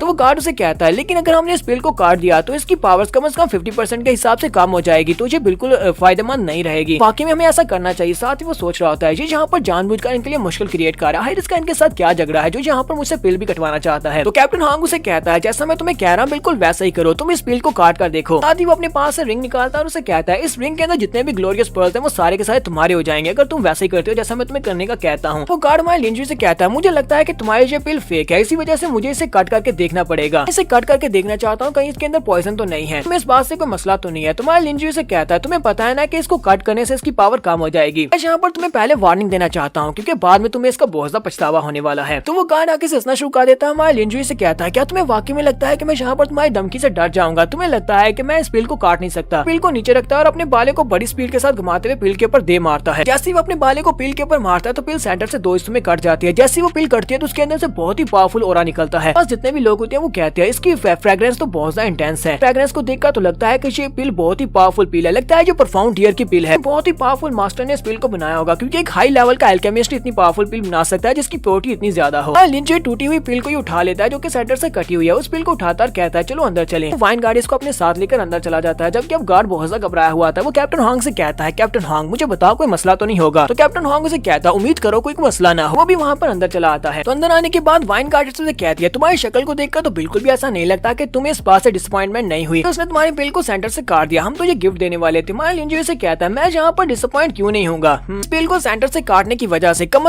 इसकी 60% तक एफिशिएंसी चली गई है, इसकी पावर्स कम रह गई हैं। लेकिन मुझे इस बात का बिल्कुल भी अफसोस नहीं है क्योंकि ये पिल कौन सा मैं खाने वाला हूँ, जो ये पिल खाने वाला है डिसअपॉइंट तो उसे होना चाहिए। बात सुनने के बाद वाइन गार्डियंस कहती है इसके लॉजिक्स तो वाकई में कमाल के हैं। ये कहता तो फाइनली हम लोग मेन हॉल में आ चुके हैं, चलो यहाँ पर जगह ढूंढते हैं अपने बैठने के लिए। वो दोनों ही साइड के ऊपर जाकर बैठ जाते हैं आखिरी बेंच के ऊपर। पर उनके साथ वाली टेबल के ऊपर जो बैठे होते हैं वो लोग बातें कर रहे होते हैं और कहते हैं हमने सुना है कि तीनों हाई लेवल के सेक्टर्स के तीनों मास्टर्स के तीनों बेटे भी यहाँ पर आने वाले हैं, पैट्रियट भी यहाँ पर आए हुए हैं। उसे कहता हाँ मैंने भी सुना है, मैंने सुना है कि ज़ेन जिंगशान जो कि ब्लेजिंग फायर हॉल से है, मास्टर टैंग जिन जो कि city of 9 glorious sealed dragon से है और किंग जो कि एम्परर सेक्टर से है, वो सभी लोग भी यहाँ पर आने वाले हैं। वो सभी लोग मास्टर ली के पर्सनल डिसाइपल हैं, यहाँ पर अपने मास्टर के लिए गिफ्ट लेकर आएंगे। साथ ही वो लोग यहाँ पर बैटल की बात भी कर रहे होते हैं क्योंकि यहाँ पर 15 दिन के बाद एक बैटल होने वाली है जिसे एम्परर्स डिसेंडेंट बैटल कहते हैं। लगता है कि ज़ेन जिंगशान जहाँ पर इस बैटल को जीत लेगा क्योंकि वो काफी स्ट्रॉन्ग है। दूसरा साथी उसे कहता है उम्मीद करो कि वो यहाँ पर इस कंपटीशन को ना जीते क्योंकि ये फायर ब्लेजिंग हाल के लोग बहुत ज्यादा एरोगेंट हैं। गार्डियंस फिर से माय लिंजू से कहती है जहाँ पर तो बहुत सारे लोग आए और सभी के पास बहुत सारे गिफ्ट है, क्या तुम वाकई में ये कटी हुई पिल मास्टर को देने वाले हो? तो लिंजू से कहता है हाँ मैं देने वाला हूँ, मैंने इस पिल को थोड़ी ना काटा है, मैं तो साबित पिल लेकर आया था, किसी ने इसको काटा है, वो इसके अपने ही गार्ड ने काटा है। उन्हें कहा जाता है कि इंपीरियल मास्टर लीजी यहाँ पर आ चुके हैं। मास्टर लीजी जब वहाँ पर पहुंचते हैं तो वो सभी लोग कहते हैं मास्टर लीजी यहाँ पर आ चुके हैं। मास्टर लीजी अंदर आते हैं और सभी लोगों का कहता है कि बोलते हैं कि तुम सभी लोगों के यहाँ पर आने के लिए बहुत बहुत शुक्रिया, तुम सभी लोग यहाँ पर मेरी पार्टी को एंजॉय करने के लिए आए हो। मास्टर लीजी के साथ जो मास्टर होता है वो ब्लेजिंग फायर हाल का मास्टर होता है, उसका नाम जैंटियान होता है। तो उनसे कहता है आपकी पार्टी तो वाकई में बहुत ज्यादा ग्रैंड लग रही है। मास्टर लीजी से कहते हैं तुम्हारा बहुत बहुत शुक्रिया मेरे साथ मेरी पार्टी को अटेंड करने के लिए आने के लिए। तो वो दोनों अपनी चेयर्स की तरफ आगे बढ़ते हैं कि वहीं पर बाकी बड़े सेक्टर्स के मास्टर भी होते हैं। सेक्टर से शैन सुई वहाँ पर होती है और उसके साथ साथ city of the 9 glorious seal dragon से जाओ मो वहाँ पर होते हैं। वो लोग उनको कंग्रेचुलेट कहते हैं और साथ ही उन्हें हैप्पी बर्थडे बोलते हैं। इस अकेडमी हॉल के अलावा आउटर गैलेक्सी में ये तीनों पावरफुल सेक्टर्स है, ये तीनों जो कि यहाँ पर इसको ग्रीट कर रहे हैं। तो मास्टर लीजी उन लोगों से कहते हैं तुम लोगों को बहुत बहुत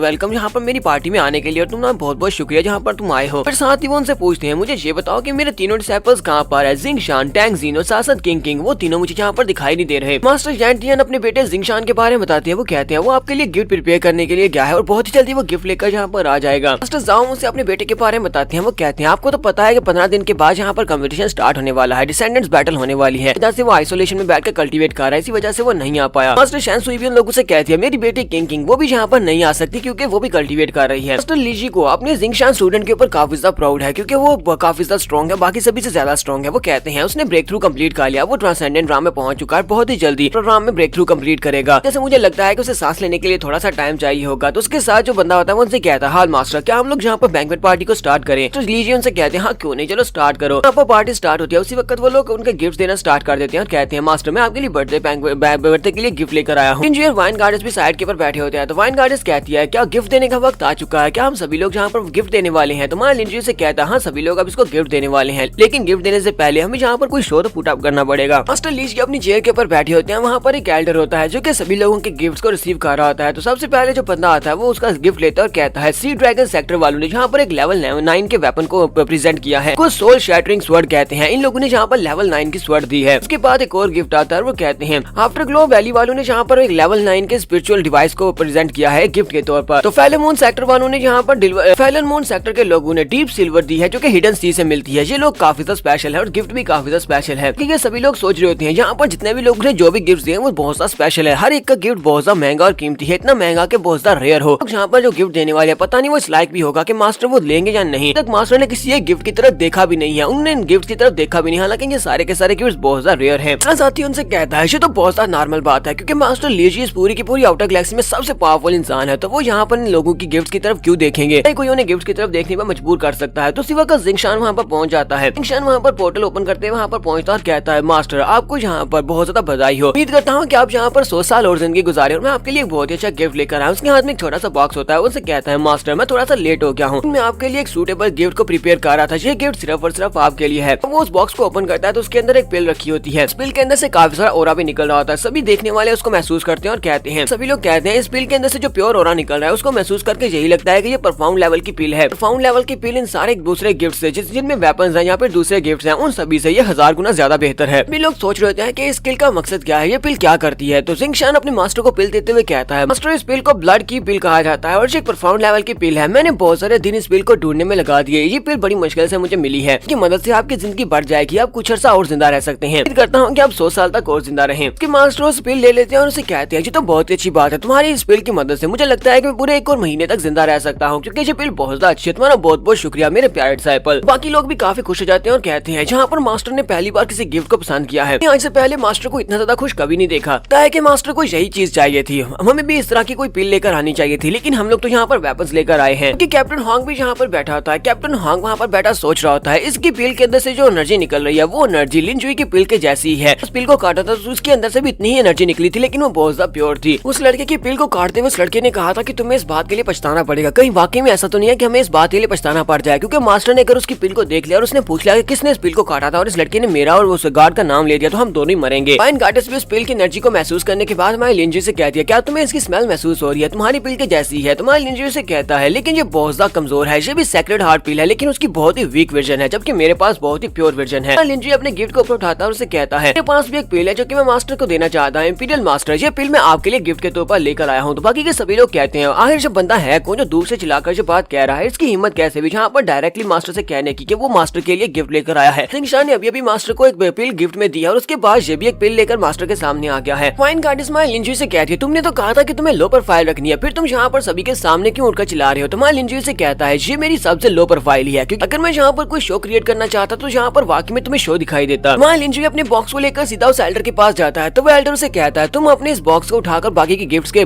ढेर के ऊपर जाकर फेंक दो। साथ ही वो सोच रहा था ये बंदा पता नहीं कौन है, कोई ना किसी सेक्टर से और ना किसी पावरफुल बैकग्राउंड से है। लगता है कि ये हमारे एम्परर लीजी के सामने शो ऑफ करने की कोशिश कर रहा है, तो मैं इसके शो ऑफ को यहाँ पर बर्बाद कर देता हूँ। इसी वक्त एक लड़की आती है और मां लिंजी के हाथ से वो गिफ्ट ले लेती है और उस गिफ्ट को लेकर जब वो वहाँ पर ढेर के ऊपर रखने लगती है तो मां लिंजी कहता है जरा रुको तो सही एम्परर लीजी, क्या तुम मेरी इस पिल की तरफ देखोगे भी नहीं। जैसी मां लिंजी ये वाली बात करता है जिंगशान चलाकर उसे कहता है तुम्हारी हिम्मत कैसे हुई, तुम हो कौन जो हमारे मास्टर से डायरेक्टली इस तरह बात कर सकते हो, तुम्हारी हिम्मत कैसे हुई मास्टर से कहने की वो तुम्हारे गिफ्ट की तरफ देखें। लिंजी के सामने जो एल्डर होता है वो फिर से उसे कहता है लड़की मैंने तुम्हें कहा ना कि इस गिफ्ट को वहाँ पर बाकी गिफ्ट के ढेर के ऊपर जाकर फेंक दो, मास्टर के पास इतने छोटे मोटे गिफ्ट को देखने का टाइम नहीं है, कल इस गिफ्ट को वहाँ पर जाकर फेंक दो। तुम्हारा लिंजी कहता है अगर तुम्हारे मास्टर मेरे गिफ्ट को देखेंगे भी नहीं तो मेरे गिफ्ट को वापस कर दो, मैं मास्टर तुम्हारे को गिफ्ट दूंगा ही नहीं। सुनते ही बाकी के सभी लोगों को एक झटका लगता है, वो सभी लोग कहते हैं कहीं ये लड़का पागल तो नहीं हो गया, हमने जिंदगी में पहली बार किसी को देखा है जो कि एम्पीरियल मास्टर लीशी को गिफ्ट देकर वापस मांग रहा है। मास्टर ने उसके गिफ्ट की तरफ देखा नहीं और जो मास्टर से कह रहा है कि उसका गिफ्ट ही वापस कर दो। है कि ये लड़का यहाँ पर मरने के लिए आया है, इस लड़की को पहले कभी भी यहाँ पर नहीं देखा, लगता है ये किसी बहुत ही छोटे से सेक्टर से यहाँ पर आया होगा जो यहाँ पर मरने के लिए आया, इसे पता नहीं है मास्टर लीजी कितने गुस्से वाले हैं। तो वो एल्डर माया लिंजी से कहता है क्या तुम्हें वाकई में लगता है कि तुमने यहाँ पर जो बर्थडे गिफ्ट हमारे मास्टर को दिया है तुम उसको वापस ले सकते हो, तुमने जिजिया अकेडमी हाल को जो गिफ्ट दिया है वो तुम्हें वापस मिल जाएगा। लिंजी से कहता है कहीं तुम बहरे तो नहीं हो या फिर तुम्हें समझ नहीं आ रही कि मैं तुम्हें क्या कह रहा हूँ, मैंने तुम्हें कहा कि मैं वो गिफ्ट नहीं देना चाहता, मुझे मेरा गिफ्ट वापस करो। अभी तुम्हारी जिजिया अकेडमी हाल में सारे के सारे बुक्खड़ इकट्ठे हो चुके हैं जो कि यहाँ पर लोगों को लूट रहे हैं। बस सुनते ही मास्टर लीजी कहते हैं इस लड़की को इसका गिफ्ट वापस कर दो। एल्डर का नाम जियांग जुन होता है, तो एम्परर लीजी से कहते हैं जियांग जुन बहस मत करो, इसका गिफ्ट से वापस दो। तो जियांग जुन उस डब्बी को उठाते हैं और उस डब्बी को अपने हाथ में पकड़ हमारे लिंजी को दे रहे होते हैं। हमारे लिंजी अपने हाथ को आगे करता है, इसी के साथ जियांग जुन जानबूझकर उस डब्बी को नीचे गिरा देते हैं, जिसके साथ ही वो डब्बी ग्राउंड के ऊपर गिरती है। मास्टर जियांग जुन उसे कहते हैं प्लीज मुझे माफ करना, मैं काफी ज्यादा बूढ़ा हो चुका हूँ, मेरे हाथ कांपते हैं जिसकी वजह से मेरे हाथ से ये डब्बी गिर गई है। ऐसी वो डब्बी ग्राउंड के ऊपर गिरती है, उसके अंदर से वो पिल बाहर निकलती है जो कि 2 टुकड़ों में होती है, लेकिन उसके अंदर से बहुत ही प्योर स्मेल निकल रही होती है। वो स्मेल जैसी वो सभी लोग महसूस करते हैं वो लोग कहते हैं ये तो वाकई में एक बहुत ही इंटेंस फ्रेग्रेंस वाली पिल है, महसूस करके ऐसे लग रहा है जैसे कि ये बहुत ज्यादा प्योर है। जिंगशान ने जहाँ पर जो पिल दी है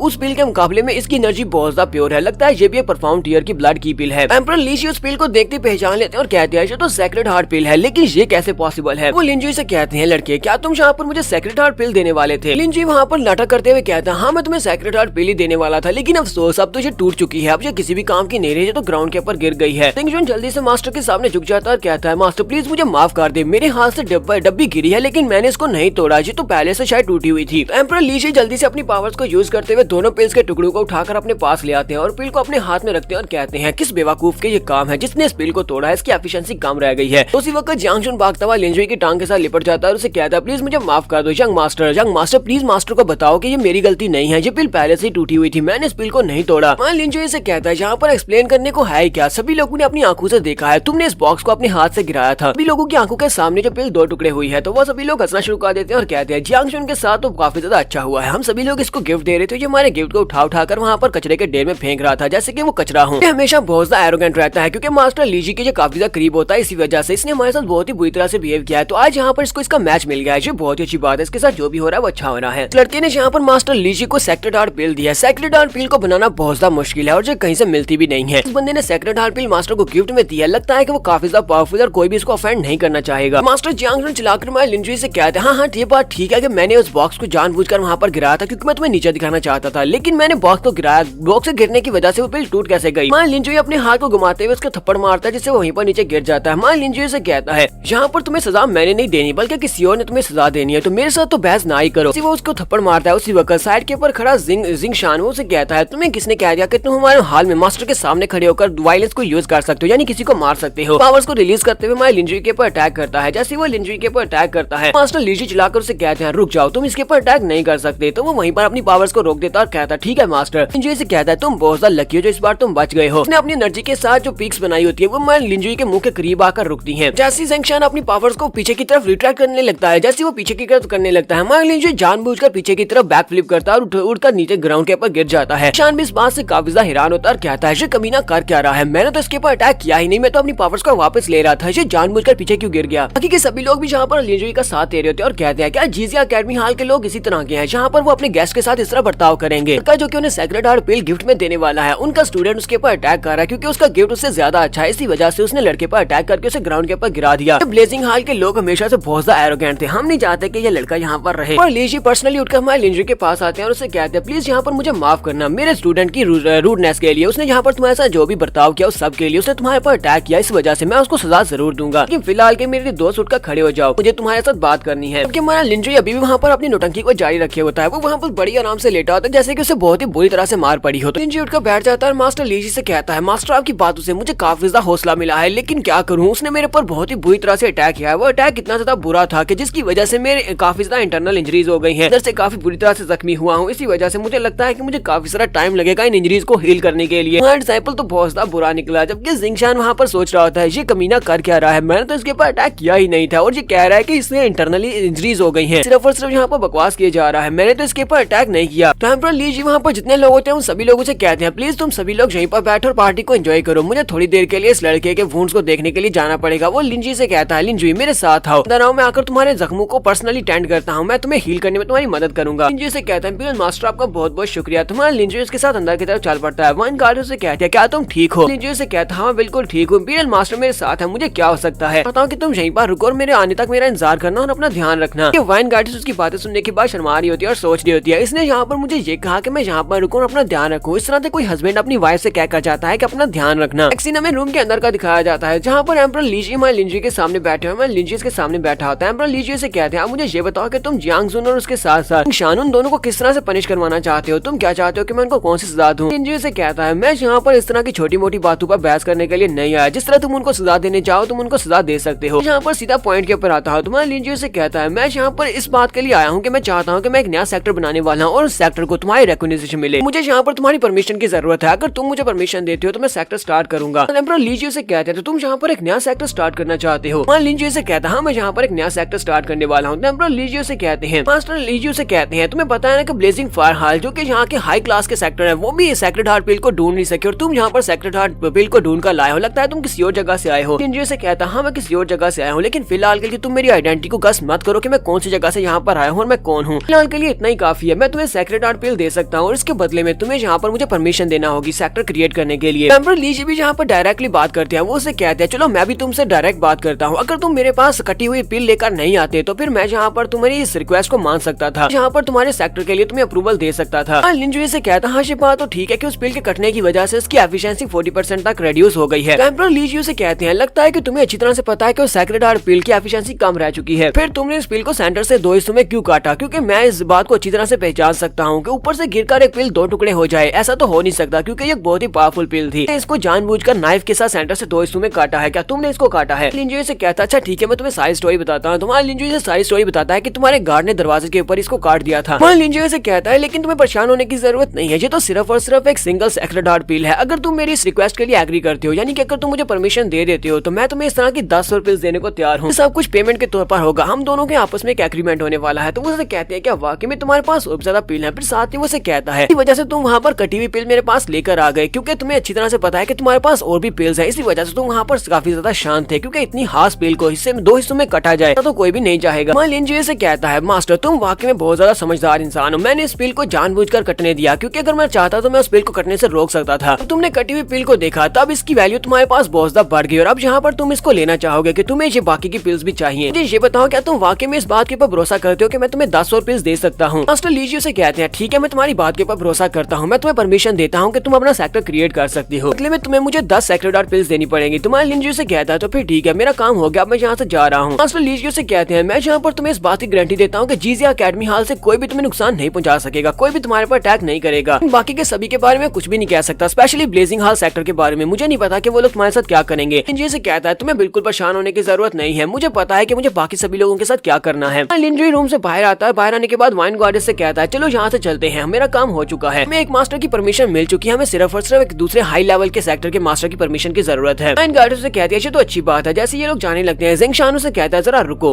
से कहता है प्लीज मुझे माफ करना। थोड़ी देर पहले मैंने जब तुम्हारे पर अटैक किया था वो एक एक्सीडेंट था। अटैक की वजह से तुम काफी ज्यादा जख्मी हो गए थे, जिसकी वजह से प्लीज मैं तुमसे माफी मांगना चाहता हूँ। उम्मीद करता हूँ कि मेरे मास्टर ने तुम्हारे जख्मों को अच्छे से ट्रीट किया होगा। लिंजी उसकी तरफ देखता है, उसे कहता है या तुम कोई बेवकूफ हो या फिर तुम जानबूझकर मेरे सामने ये बात कर रहे हो। क्या तुम्हें बिल्कुल ऐसा लगा कि तुमने मेरे पर अटैक किया था और मैं जख्मी हो गया? मैं एक बात बता दूं कि तुम चाहकर भी मुझे जख्मी नहीं कर सकते क्योंकि तुम्हारे पास इतनी पावर्स ही नहीं है। सुनते ही वो बहुत ज्यादा गुस्सा हो जाता है और उसे कहता है कमीने कहीं के, तुम्हें क्या लगता है कि तुम जहाँ पर मुझसे ज्यादा पावरफुल हो? पावर्स को रिलीज करते हुए फिर से हमारे लिंजुई के ऊपर अटैक करता है। हमारे लिंजुई अपनी उंगली को सामने की तरफ करते हुए सिर्फ एक उंगली के साथ एनर्जी को रिलीज करता है। इतनी एनर्जी होती है कि जिसके साथ जिंगशान उड़ता हुआ पीछे दीवार के साथ जाकर पटकता है। वो जख्मी होकर वहीं पर गिर जाता है। उसके मुंह और नाक से ब्लड बह रहा है। ऐसा कैसे हो सकता है? इसने सिर्फ और सिर्फ एक सिंगल अटैक के साथ मुझे हरा दिया। ऐसा कैसे हो सकता है? मैं इस बंदे के सिंगल अटैक को भी बर्दाश्त नहीं कर सका। सभी लोग भी काफी हैरान होते हैं। वो लोग कहते हैं ऐसा कैसे होता है? जिंगशान जहाँ पर इस लड़के से हार गया, लीची भी बाहर आ जाते हैं और उसे कहते हैं जिंगशान जी तुमने क्या कर दिया? तुम मेरे पर्सनल डिसाइपल हो। मैंने तुम्हें बहुत सारे मैनर सिखाए थे, उनमें से ये तो बिल्कुल भी नहीं था कि तुम मेरे मेहमानों के ऊपर अटैक करो। तुमने मेरे गेस्ट के ऊपर अटैक किया है। तो जिंगशान का फादर जल्दी से भागता हुआ आगे बढ़ता है और उनसे कहता है प्लीज मास्टर शांत हो जाएं, ये बहुत ज्यादा जंग है, इसी वजह से गुस्से में आकर इसने उसके ऊपर अटैक कर दिया। ये बेवकूफ है, प्लीज इसको माफ कर दें। यहाँ पर इसकी तरफ से माफी मांगता हूँ कि मेरी तरफ से इसको माफ कर दे। वो भी अपने मास्टर से माफी मांग रहा होता है। तो मास्टर उसे कहते हैं अच्छा ठीक है, मैं दोबारा इस सब कुछ ना देखो। उसके बाद वो लिंजुई से कहते हैं मास्टर लिन प्लीज मुझे माफ करना, की वजह से यहाँ पर तुम्हें जो भी कुछ हुआ उसकी वजह से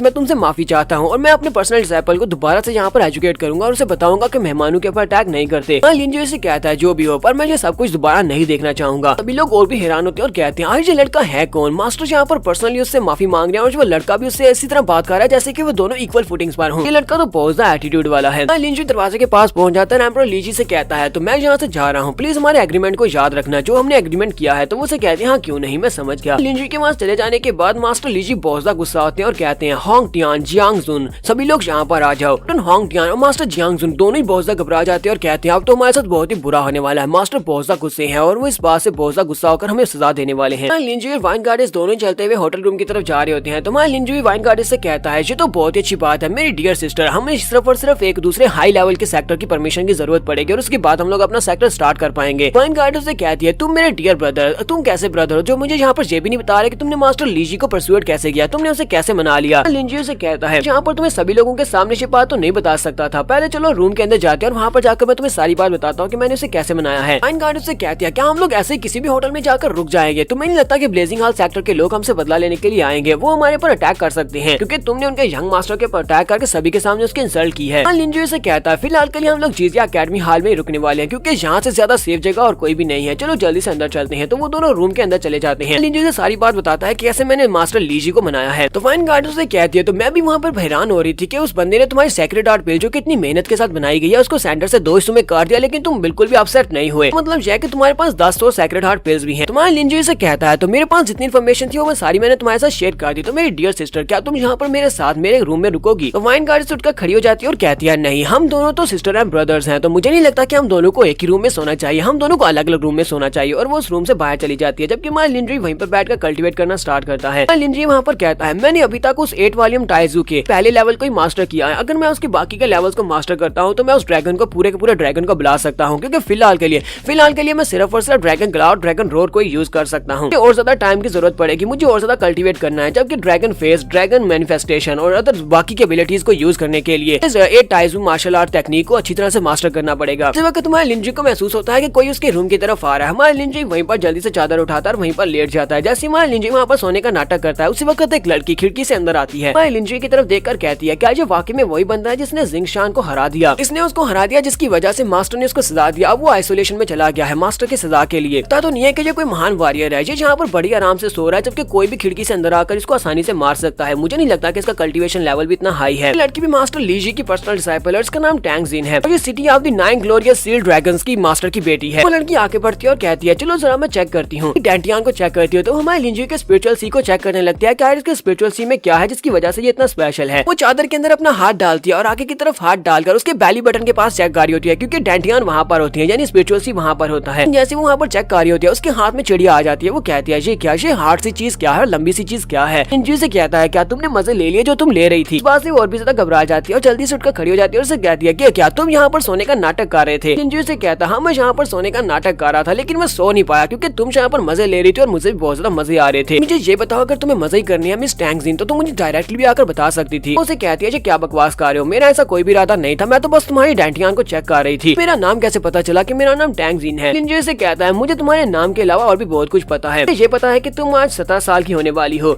और मुझे ये पता है कि तुम टैंग क्लैन से हो जो कि इनर गैलेक्सी की एक पावरफुल सेक्टर है। साथ ही वो उसे बॉडी के मेजरमेंट से बताने लगता है। तो वो उसे कहती है अच्छा ठीक है बस करो, बहुत हो गया, तुम्हें ये सब कुछ बताने की जरूरत नहीं है, मुझे ये बताओ तुम कौन हो? लिंजू से कहता है ये सवाल तो मुझे तुमसे पूछना चाहिए, तुम मुझसे क्यों पूछ रहे हो? क्योंकि तुम यहाँ पर मुझसे मिलने के लिए आए हो, तो मुझे बताओ कि मैं कौन हूँ। टैंग जिन से कहती है मैंने सुना है कि जिंग शान को किसी ने बुरी तरह से जख्मी किया है, तो मैं यहाँ पर यही देखने के लिए आए थे कि तुम कितने ज्यादा स्पेशल हो। तुम्हारे लिंजू से कहता है जरा और बताओ, मुझे नहीं लगता कि तुम यहाँ पर सिर्फ और सिर्फ मेरी चिड़िया को पकड़ने के लिए आई थी। तो वो से कहती है मैं यहाँ पर तुम्हारे स्किल्स को चेक करने के लिए आई हूँ। इसी के साथ ही वो हाथ को सामने करते हुए एनर्जी को रिलीज करते हुए उसके ऊपर अटैक कर देती है। लिंजू अपने हाथ को सामने की तरफ करते हुए हल्का सा झटका देता है जिससे उसकी एनर्जी को वहीं पर वो एनर्जी को डिसिपेट कर देता है। लिंजू से कहता है क्या तुम बस इतना ही कर सकती हो? तो इस बात से वो काफी हैरान होती है और कहती है तुम तो बहुत ज्यादा स्ट्रॉन्ग हो। लिंजू से कहता है चलो ठीक है, अब ये टेस्ट पूरा हो चुका है, अब मुझे बताओ कि तुम्हें मुझसे और कौन सी बात करनी है, क्योंकि तुमने मेरा टेस्ट ले लिया है। तो मुझे बताओ कि तुम्हें मुझसे और कौन सी बात करनी है, क्योंकि मुझे सोना भी है। कहती है प्लीज मुझे माफ करना, मैं यहाँ पर तुम्हारे साथ बहुत ही रूडलेस के साथ बात कर रही थी। यहाँ पर तुम्हें टेस्ट किया क्योंकि मुझे तुम्हारी मदद की जरूरत है। मैं चाहती हूँ कि इस बार तुम मेरी मदद करो इस डिसेंडेंट बैटल को जीतने के लिए, जो कंपटीशन बहुत जल्दी स्टार्ट होने वाला है। तुम वहाँ पर मेरी हेल्प करती हो विक्ट्री को अचीव करने के लिए, तो फिर मैं तुम्हारी किसी भी कंडीशन को मारने को तैयार हूँ, चाहे तुम्हें कुछ भी चाहिए होगा। लिंजू से कहता है तो पहले मुझे ये बताओ कि तुमने मुझे चूज क्यों किया, आखिर मुझ में ऐसा क्या खास है? तो वो कहती है तुमने यहाँ पर जिंग शान को जख्मी कर दिया है, तो इसका मतलब यह है कि तुम बहुत ज्यादा स्ट्रॉन्ग हो। बात तो यह है कि सभी लोगों को लगता था कि जिंग शान इस कंपटीशन को जीतेगा, लेकिन तुमने उसे जख्मी किया, इसका मतलब यह है कि तुम्हारे पास ये एबिलिटीज है कि तुम कंपटीशन को जीत सकते हो। दूसरी बात यह तुम जिंग शान के दुश्मन हो, यानी कि तुम मेरे दोस्त बन सकते हो। टैंग से बताती है कि वो अभी एम्परर राम में नहीं पहुंची, वो यानी कि वो बहुत ही जल्दी एम्परर राम में पहुंचने वाली है। फिर उसके ओपोनेंट्स यानी जिंग शान और उसके दूसरे जितने भाई हैं वो सारे के सारे एम्परर राम में है, और इसके अलावा किंग भी एम्परर राम के एक्सपर्ट है, यानी कि उसके जितने भी ओपोनेंट्स हैं वो सारे एम्परर राम में हैं। मतलब यह है कि इसके पास कंपटीशन को जीतने के चांसेस बहुत ज्यादा कम है। तो उसे कहती है लिंजू मुझे तुम्हारी मदद की जरूरत है, क्या तुम मेरी मदद करोगे? लिंजू से कहता है हाँ क्यों नहीं, तुमने बहुत अच्छे से एक्सप्लेन किया और मुझे लगता है कि मुझे तुम्हारी मदद करनी चाहिए। ठीक है मैं तुम्हारी मदद करूंगा, लेकिन मुझे एक चीज चाहिए, एक कंडीशन के ऊपर ही मैं तुम्हारी मदद कर सकता हूँ। मैं चाहता हूँ कि तुम्हारा सिटी मेरे नए सेक्टर को एक्नॉलेज करे। मैं एक नया सेक्टर स्टार्ट करने वाला हूँ, मुझे तुम्हारे पैट्रियार्च की परमिशन की जरूरत है। टैंग जिन से कहती है ठीक है मैं तुम्हारी कंडीशन को सुन लिया है, मैं जाकर अपने मास्टर से इस बारे में बात करूंगी। अगर मास्टर इस कंडीशन के लिए राजी हो जाते हैं तो फिर ठीक है हम लोग मान जाएंगे।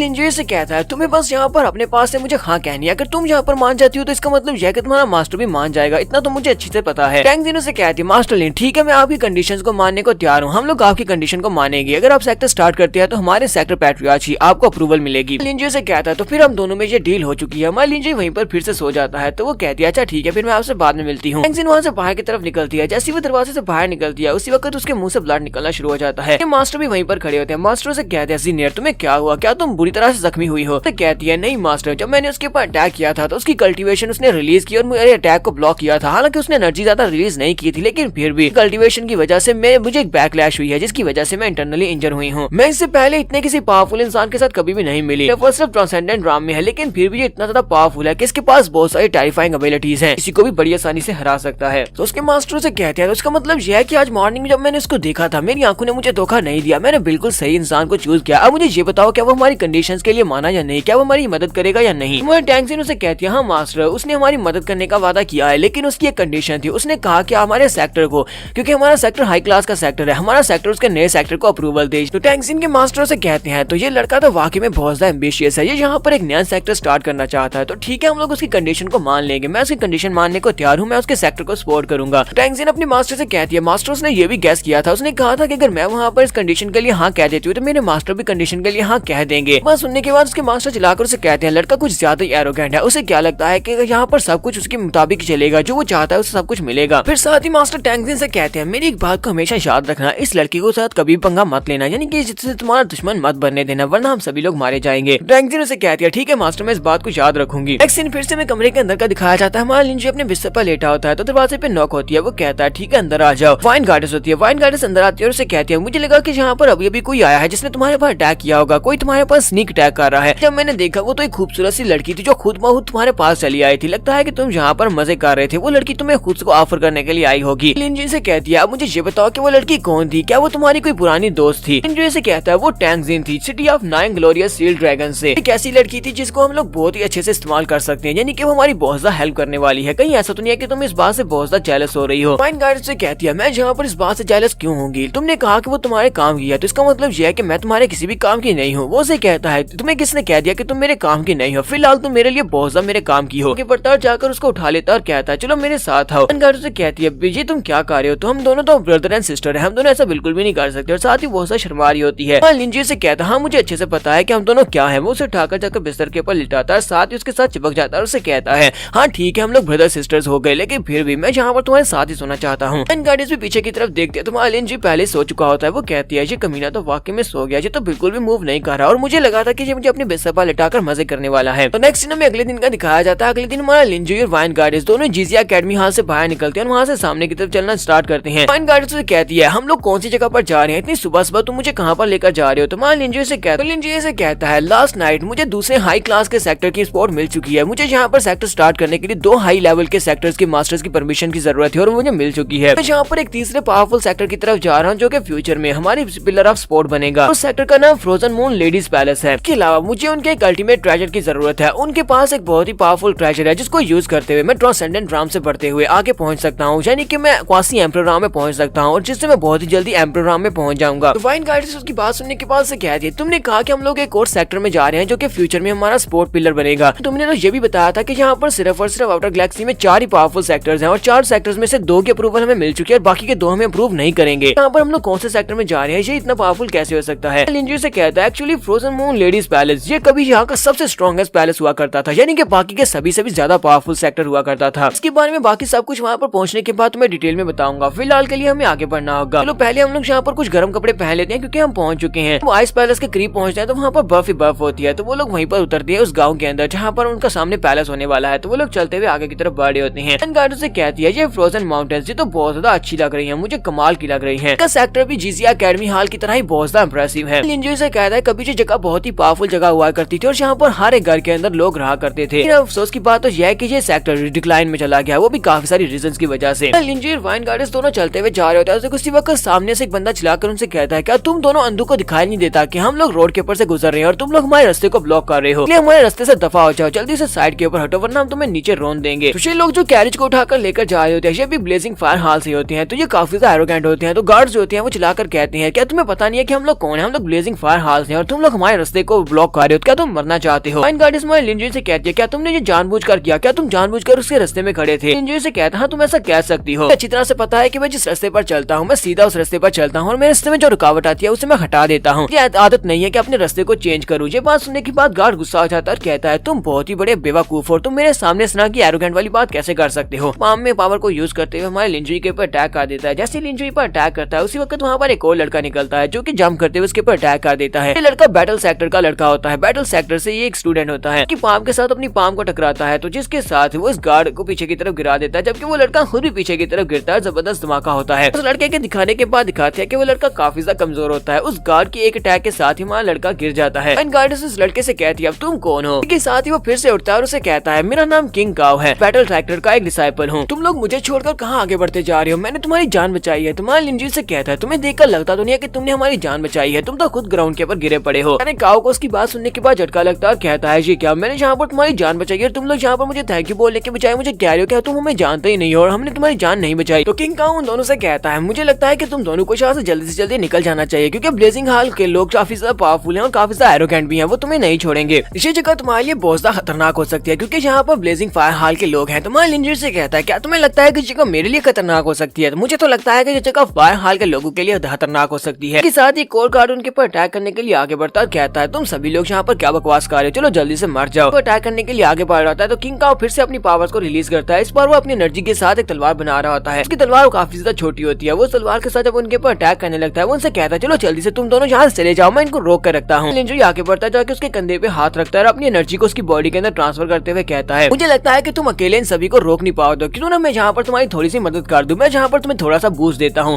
लिंजर उसके कंधे पर हाथ रखता है तो उसकी जो छोटी सी तलवार होती है वो साइज में काफी ज्यादा बड़ी हो जाती है और तलवार बड़ी स्पीड से आगे जाती है। सामने उसके जो गार्ड होता है उसकी बॉडी कट जाती है, तलवार उड़ती हुई सीधी पीछे जाती है। तो वहाँ पर जितने गार्ड होते हैं कि अटैक के साथ मर जाते हैं। कि उस कैरेज के अंदर जो मोटा बंदा बैठा होता है वो बाहर निकलता और कहता है तुम सभी लोग बेवकूफ यहाँ पर कर क्या रहे हो, क्या तुम एक छोटे से मसले को हल नहीं कर सकते। वो तलवार आकर उसके कैरेज के पास लगती है, बेचारा बहुत ज्यादा घबरा जाता है, जोर जोर से चिल्लाना शुरू कर देता है। वहाँ पर जो बाकी देखने वाले लोग होते हैं वो सभी लोग बहुत ज्यादा हैरान हो रहे हैं और कहते हैं ये लड़का तो बैटल सेक्टर के होली सांस में से एक है, सेक्टर के 7 होली सांस है उनमें से ये भी एक है। क्या वाकई में बैटल सांस के 7 होली सांस इतने ज्यादा पावरफुल है जितना ये पावरफुल है। हमने देखा उसने सिर्फ और सिर्फ सिंगल अटैक में बहुत सारे गार्ड्स में बहुत सारे गार्ड्स को मार डाला है। काओ भी इस बात से काफी ज्यादा खुश होता है। तो काओ लिंजुई से पूछता है, सर क्या आपने अभी अभी अपनी फ्रोशियस की को मेरी बॉडी के अंदर एंटर किया था? हमारे लिंजुई से कहता, हाँ मैंने एंटर किया था। तो वाइन गार्डन से कहती है अब सिर्फ और सिर्फ वो कैरेज बची है और कैरेज के अंदर वो बंदा बचा है। लिंजुई से कहता है चलो जल्दी से उस कैरेज को डिस्ट्रॉय कर दो, उसके अंदर जो बंदा उसको मार दो और उसके बाद हम लोग यहाँ से निकलते हैं। कैरेज वाला बंदा जोर जोर से चला रहा था और कहता है प्लीज मुझे छोड़ दो, तुम लोग अब इतने भी जालिम नहीं हो, मुझे मत मारो, मुझे जाने दो। काओ लिंजुई से कहता है क्यों ना हम लोग फिलहाल के लिए इस बंदे को छोड़ देते हैं, क्यों ना हम लोग इसके ऊपर एहसान करें, इसको जिंदा छोड़ देते हैं, क्योंकि मुझे नहीं लगता कि इसको मारना ठीक ऑप्शन होगा। लिंजुई से कहता है मुझे नहीं पता था कि सर आप इतने ज्यादा पावरफुल है, अगर मुझे पता होता कि मैं कभी भी आप दोनों के बीच में यहाँ पर आकर आपको बचाने की कोशिश नहीं करता। जैसे कहता है अच्छा ठीक है कोई बात नहीं, चलो आगे बढ़ते हैं। लिंजुई क्योंकि इस वक्त फ्रोजन पैलेस की तरफ आगे बढ़ रहा है तो काओ भी उनके साथ ही आगे की तरफ चल पड़ता है। काओ उन्हें अपने बारे में बता रहा था। काओ उनसे कहता है तुम लोग काफी ज्यादा स्ट्रॉन्ग हो, मुझे ये बताओ कि तुम लोग कौन से सेक्टर से यहाँ पर आए हो? तुम्हारा लिंजुई से कहता है हम लोग किसी भी सेक्टर से नहीं है। वाइन गार्डन से कहती है तुमने एक बहुत ही स्पेशल ड्रेस पहनी हुई है, क्या तुम्हारे सेक्टर के लोग इस तरह की ड्रेसेस पहनते हैं या फिर तुमने स्पेशल यहाँ पर कोई वाली ड्रेस पहनी है? ब्रदर काओ तुम्हारी ड्रेस काफी ज्यादा अच्छी है, लगता है कि तुम यहाँ पर किसी सेलिब्रेशन के लिए जा रहे हो, तो बताओ कि तुम यहाँ पर कौन सी पार्टी को एंजॉय करने के लिए जा रहे हो? तो काओ उसे कहता है लगता है कि तुम लोगों को इस बारे में नहीं पता, तुम लोग बिना जाने इसी तरफ आ रहे हो, क्या तुम्हें नहीं पता कि मून पैलेस में इस वक्त क्या हो रहा है? तुम्हें पता है कि यहाँ पर इस फ्रोजन पैलेस के 3 पैलेस मास्टर्स हैं, एक मास्टर जिसका नाम ची जाओ है, उसकी एक डिसाइपल की यहाँ पर शादी होने वाली है, वो भी ब्लेजिंग फायर हॉल के एक लड़के के साथ। फ्रोजन पैलेस के अंदर हमेशा से मर्दों का आना मना था, लेकिन इस शादी की वजह से हम सभी मर्दों को यहाँ पर इन्वाइट किया गया है, तो मैं भी वहाँ पर जा रहा हूँ बैटल सेक्टर की तरफ से शादी को इंटेंड करने के लिए। वाइन गार्डन से कहती है तुम्हें देखकर लगा नहीं था कि तुम यहाँ पर इस तरह की पार्टीज को एंजॉय करते हो, ये तो अच्छी बात है कि तुम्हें पार्टीज को एंजॉय करना चाहिए। इसे कहता है एक्चुअली अगर मैं तुम्हें सच्ची बात बताऊं तो वहाँ पर मेरी गर्लफ्रेंड है, मैं उस पार्टी में अपनी गर्लफ्रेंड से मिलने के लिए जा रहा हूँ। तो वो उसे कहती है तो इसका मतलब यह है कि तुम अपनी गर्लफ्रेंड से मिलने के लिए इस तरह की ड्रेसिंग करके जा रहे हो ताकि वो तुम्हें देखकर बहुत ज्यादा इंप्रेस हो जाए, इसका मतलब यह है कि डेट पर तुम इस तरह की ड्रेस पहनकर जा रहे हो। उसे कहती है क्या तुम्हें वाकई में ऐसा लगता है कि मेरी ड्रेस बहुत ज्यादा अच्छी है जो मैं पहनकर अपनी गर्लफ्रेंड से मिलने के लिए जा रहा हूँ? वो वहाँ पर अपनी तारीफें खुद से कर रहा था और कहता है हाँ मेरी ड्रेस बहुत ज्यादा प्यारी और मैं बहुत ज्यादा हैंडसम लग रहा हूँ, जबकि वो दोनों वहाँ पर उसकी ड्रेस को देखकर सोच रहे होते हैं ये कैसी ड्रेस पहनकर जा रहा है, साथ ही उसकी तारीफ भी कर रही होती है। लिंजुई से कहता है तुम वाकई में बहुत ज्यादा हैंडसम लग रहे हो, ये ड्रेस तुम्हारे पर सूट करती है। और जल्दी से अपनी टोपी उतार देता और मैं लिंजुई से कहता है जबकि तुमने जहाँ पर मेरी आउटफिट की इतनी ज्यादा तारीफ कर दी, तुम्हें जितनी ज्यादा पसंद है तो ये टोपी मैं तुम्हें गिफ्ट के तौर पर देने वाला हूँ, चलो जल्दी से ये टोपी तुम पहन लो। हम लोग जहाँ पर नए नए दोस्त बने हैं तुम्हारी नई नई दोस्ती के नाम। लिंजुई कहता है नहीं मुझे तुम्हारी ये टोपी नहीं चाहिए, तुम इस टोपी को अपने सर पर रखो, तुम्हारे पास इतना ज्यादा प्रेशियस गिफ्ट कैसे ले सकता हूँ? मुझे पता है कि ये ड्रेस तुम्हारे लिए कितनी ज्यादा खास है, जाओ जाकर इस टोपी के साथ अपनी गर्लफ्रेंड को इम्प्रेस करो। जल्दी से आगे बढ़ते हैं क्योंकि हमें फ्रोजन मून पैलेस में जल्दी से पहुंचना है। ये लोग आगे की तरफ बढ़ना स्टार्ट करते हैं। ब्रदर काओ उनके नाम पूछता है तो वाइन गार्डन अपना नाम बताती है, मेरा नाम याओ जी है। लिंजुई अपना नाम लिंजुई बताता है। एक सीन में मेन हॉल का दिखाया जाता है, फ्रोजन मून पैलेस के मेन हॉल का। तो काओ लिंजुई और वाइन गार्डन जब जी मेन हॉल के बाहर पहुंचते हैं तो वहाँ पर 2 लड़कियां जो गार्ड्स होती हैं वो खड़ी होती हैं, वो उनको वहीं पर रोक देती हैं। तो काओ उनसे कहता है ये तुम क्या कर रही हो? मैं यहाँ पर पहले भी आ चुका हूँ, मैं बैटल सेक्टर का एक डिसाइपल हूँ, मैंने यहाँ पर शादी के बारे में सुना है, हमारे सेक्टर को भी इन्वाइट किया गया था, इसी वजह से सेक्टर की तरफ से मैं यहाँ पर शादी को इन्वाइट करने के लिए आया हूँ, उन लोगों को कांग्रेचुलेशन देने के लिए आया हूँ। गार्ड लड़कियों से कहती है तुम यहाँ से वापस चले जाओ, तुम में से कोई भी अंदर नहीं आ सकता। दूसरी गार्ड लड़कियों से कहती है सिस्टर जैन रैन अपना माइंड बिल्कुल भी नहीं चेंज करेगी, तुम्हें यहाँ पर अंदर आने की जरूरत नहीं है, तुम वापस चले जाओ। तो काओ से कहता है तुम लोगों को क्या हो गया है? मैं ब्रदर काओ हूँ, मैं पहले भी यहाँ पर आया हूँ और तुम लोग मुझे आने देती थी, लेकिन तुम लोग आज मुझे रोक क्यों रही हो? गार्ड लड़कियां आगे से हंसना शुरू कर देती हैं और उसे कहती है लगता है कि तुम्हें अभी तक इस बारे में नहीं पता कि यहाँ पर चल क्या रहा है, तुम्हें पता है कि हम लोग तुम्हें अंदर जाने से क्यों रोक रही हैं, क्योंकि हमें अच्छी तरह से पता है कि तुम सिस्टर जैन रैन से प्यार करते हो और तुम्हें लगता है कि वो तुम्हारी गर्लफ्रेंड है, लेकिन आज यहाँ पर जिसकी शादी हो रही है वो जैन रैन की है, यानी कि तुम्हारी गर्लफ्रेंड की शादी हो रही है वो जैंग के साथ। ब्लेजिंग फायर हॉल के 9 मास्टर्स में से एक मास्टर है, उसके साथ आज शादी होने वाली है, इसी वजह से तुम्हें अंदर जाने नहीं दिया जाएगा। ये बात सुनते बेचारे काओ को तो झटका लगता है, वो चिल्लाकर कहता है ऐसा कैसे हो सकता है, मेरी जैन रैन की शादी कैसे हो सकती है, वो भी उस जैंग के साथ। तो वो गार्ड लड़कियों से कहती है तुम्हें क्या लगा था कि तुम एक छोटे से बैटल सेक्टर के एक डिसाइपल, एक काम से डिसाइपल होकर जैन रैन के साथ शादी करोगे, जैन रैन भी तुम्हारे साथ शादी करने से मान जाएगी। हमारी सिस्टर को हमें कोई भी इंटरेस्ट नहीं है, उसे तो ज्यादा पावर चाहिए, इसी वजह से उस ब्लेजिंग हॉल सेक्टर के जैंग के साथ वो शादी कर रही है ताकि वो उसके मास्टर यानी कि वो आगे बढ़ सके। अब तुम्हें जहाँ पर सपने देखना बंद करना होगा, वापस जाओ और जाकर किसी गोपचे में बैठकर रोना शुरू करो। फिर वो दोनों से भी कहती है अब जबकि तुम दोनों काओ के साथ आए इस वजह से तुम दोनों को भी अंदर आने नहीं दिया जाएगा, तुम दोनों भी जहाँ से जा सकते हो। लिंजुई वहीं पर खड़ी खड़ी अपनी स्पेशल टेक्निक को रिलीज करता है जिसका नाम सोल एब्जॉर्प्शन टेक्निक होता है। वो नर्ची को रिलीज करते हुए कहता है क्या तुम दोनों को लगता है कि तुम्हारे अंदर इतनी हिम्मत है कि तुम लोग मुझे यहाँ पर दरवाजे पर रोक सको? काओ से कहता है ब्रदर काओ अब जबकि हम लोग यहाँ पर आ चुके हैं तो फिर आओ अंदर चल के देखते हैं इस शादी में क्या होने वाला है। तो दोनों गार्ड वहाँ पर चुपचाप खड़ी रह जाती है जबकि हमारा लिंजुई अपने साथियों के साथ उस हाल के अंदर आ जाता है। अंदर आते ही सबसे पहले वहाँ पर जैन रैन को दिखाते हैं जिसकी शादी होने वाली है जो कि हमारे काओ की गर्लफ्रेंड है। काओ आते ही सबसे पहले कहता है ये तो मेरी गर्लफ्रेंड जैन रैन है। गार्ड से कहती है हाँ ये तो काफी ज्यादा खूबसूरत लड़की है। हमारी गर्लफ्रेंड तो बहुत ज्यादा खूबसूरत है। कि हमारा लिंजी वहाँ पर सोच रहा था कि मैं पहले इस लड़की के साथ सो चुका हूँ, फिर साथ ही कहता है चलो छोड़ो मुझे याद नहीं है, अभी शैंग जैंग यहाँ पर नहीं है, मुझे शैंग जैंग को जाकर ढूंढना होगा, वो कहाँ पर छुप कर बैठा हुआ है। और लिंजी इन दोनों से कहता है ब्रदर जाओ जी, मैं यहाँ पर थोड़ी देर के लिए जाने वाला हूँ, मुझे एक जरूरी काम करने के लिए जाना है, मुझे लगता है कि तुम लोग यहाँ के मसले को संभाल सकते हो, लेकिन यहाँ पर कोई भी उल्टी सीधी हरकत मत करना। उसे कहते हैं हाँ ठीक है ब्रदर, जाओ तुम जाकर जो काम करना है वो कर लो। के बाद में साइड हाल का सीन दिखाया जाता है। यहाँ पर शैंग जैंग और उसके साथ उसका दूसरा भाई जैन हांग, वो दोनों वहाँ पर खड़े होते हैं और आपस में बातें कर रहे होते हैं। साथ ही उनके पीछे बेड के ऊपर एक लड़की लेटी होती है और उसके साथ उन्होंने शायद मजे किए होते हैं और वो एक दूसरे से बात कर रहे होते हैं, क्या हम वाकई में इस लड़की को मारने वाले हैं, कहीं कोई देख ना ले, कहीं इसको पता ना चल जाए हमने इस लड़की की जान ली है। जैंग जैंग उसे कहता है ब्रदर तुम्हें परेशान होने की जरूरत नहीं, आज यहाँ पर बहुत सारे लोग आने वाले, इतने सारे लोगों की मौजूदगी में कोई भी हमारे पर इल्जाम नहीं लगाएगा कि हम लोगों ने इस लड़की के साथ रेप किया और उसके बाद इसकी जान ले ली। साथ ही उसे कहता है ब्रदर क्या तुम्हें पता है कि मैं यहाँ पर आइस पैलेस की जैन रैन के साथ शादी क्यों करने वाला हूँ, मैंने उसको परस्यूट क्यों किया शादी करने के लिए, मैंने इसको शादी करने के लिए इसलिए मनाया है ताकि हम लोग यहाँ पर इस पैलेस के अंदर एंटर हो सके। यहाँ पर बहुत सारी फीमेल डिसाइपल्स हैं, हम लोग यहाँ पर आ करेंगे किसी न किसी लड़की का रेप करेंगे और उसके बाद उसको मार डालेंगे और किसी को पता भी नहीं चलेगा कि ये हमने किया है। तो जैन जैंग उसका ब्रदर उसे कहता है तुम्हारी ये स्ट्रेटेजी तो वाकई में बहुत ज्यादा कमाल की है, मैं भी तुम्हारे साथ आया करूंगा, हम दोनों मिलकर यहाँ पर मजे किया करेंगे, जब तुम्हारी शादी हो जाएगी उसके बाद। जैंग जैंग यहाँ पर अपनी बढ़ाई कर रहा होता है कि कैसे उसने जैन रैन को अपने जाल में फंसा लिया। वो बताता है कि वो एक बहुत ही गरीब फैमिली से है, उसके पास टैलेंट है लेकिन कल्टीवेशन ज्यादा नहीं है, वजह से वो राइज अप करने के लिए मुझसे शादी करना चाहती है। मैंने उससे बात की और वो जल्दी से मुझे शादी करने के लिए राजी होगी क्योंकि मैं मास्टर हूँ ब्लेजिंग फायर हाल का, वजह से करूँ मुझसे शादी करती है तो उसकी कल्टीवेशन के साथ साथ उसको रिसोर्सेज भी ज्यादा मिलेंगे। इतना नहीं बल्कि वो बैटल सेक्टर के किंग काओ की गर्लफ्रेंड भी है। इसका मतलब यह है कि मैंने एक तीर के साथ दो शिकार किए हैं। फ्रोजन मून लेडी पैलेस ये भी हमारा हो जाएगा और साथ में बैटल सेक्टर को भी एक बहुत ही बुरी हार का सामना करना पड़ेगा। दोनों जब यहाँ पर बातें कर रहे होते हैं उसी वक्त उन्हें बाहर से आवाज आती है। हमारे लिन जुएन से कहता है तुम लोग तो वाकई में बहुत ही बड़े घटिया इंसान हो, तुम लोग घटिया तो थे ही लेकिन यहाँ पर बातें भी घटिया करते हो, लेकिन लगता है कि तुम लोग मेरे जितने ही घटिया हो। वो दोनों जल्दी से भागते हुए बाहर आते हैं और कहते हैं कौन हो तुम यहाँ पर क्या कर रहे हो। और साथ ही हमारे लिंजरी के हाथ में वो क्रिस्टल देखते हैं, वो कहते हैं इसके हाथ में तो एक मेमोरी क्रिस्टल है, मैं सारी की सारी बातों को रिकॉर्ड कर लिया है। लिंजरी इन दोनों से कहता है तुम दोनों की इतनी औकात नहीं है कि तुम लोग जान सको कि मैं कौन हूँ और मैं यहाँ पर क्यों हूँ। इसके साथ ही हमारे लिंजरी से कहता है चलो ठीक है मैं यहाँ से जा रहा हूँ, मुझे और भी बहुत सारे जरूरी काम करने हैं। तो लिंजरी इस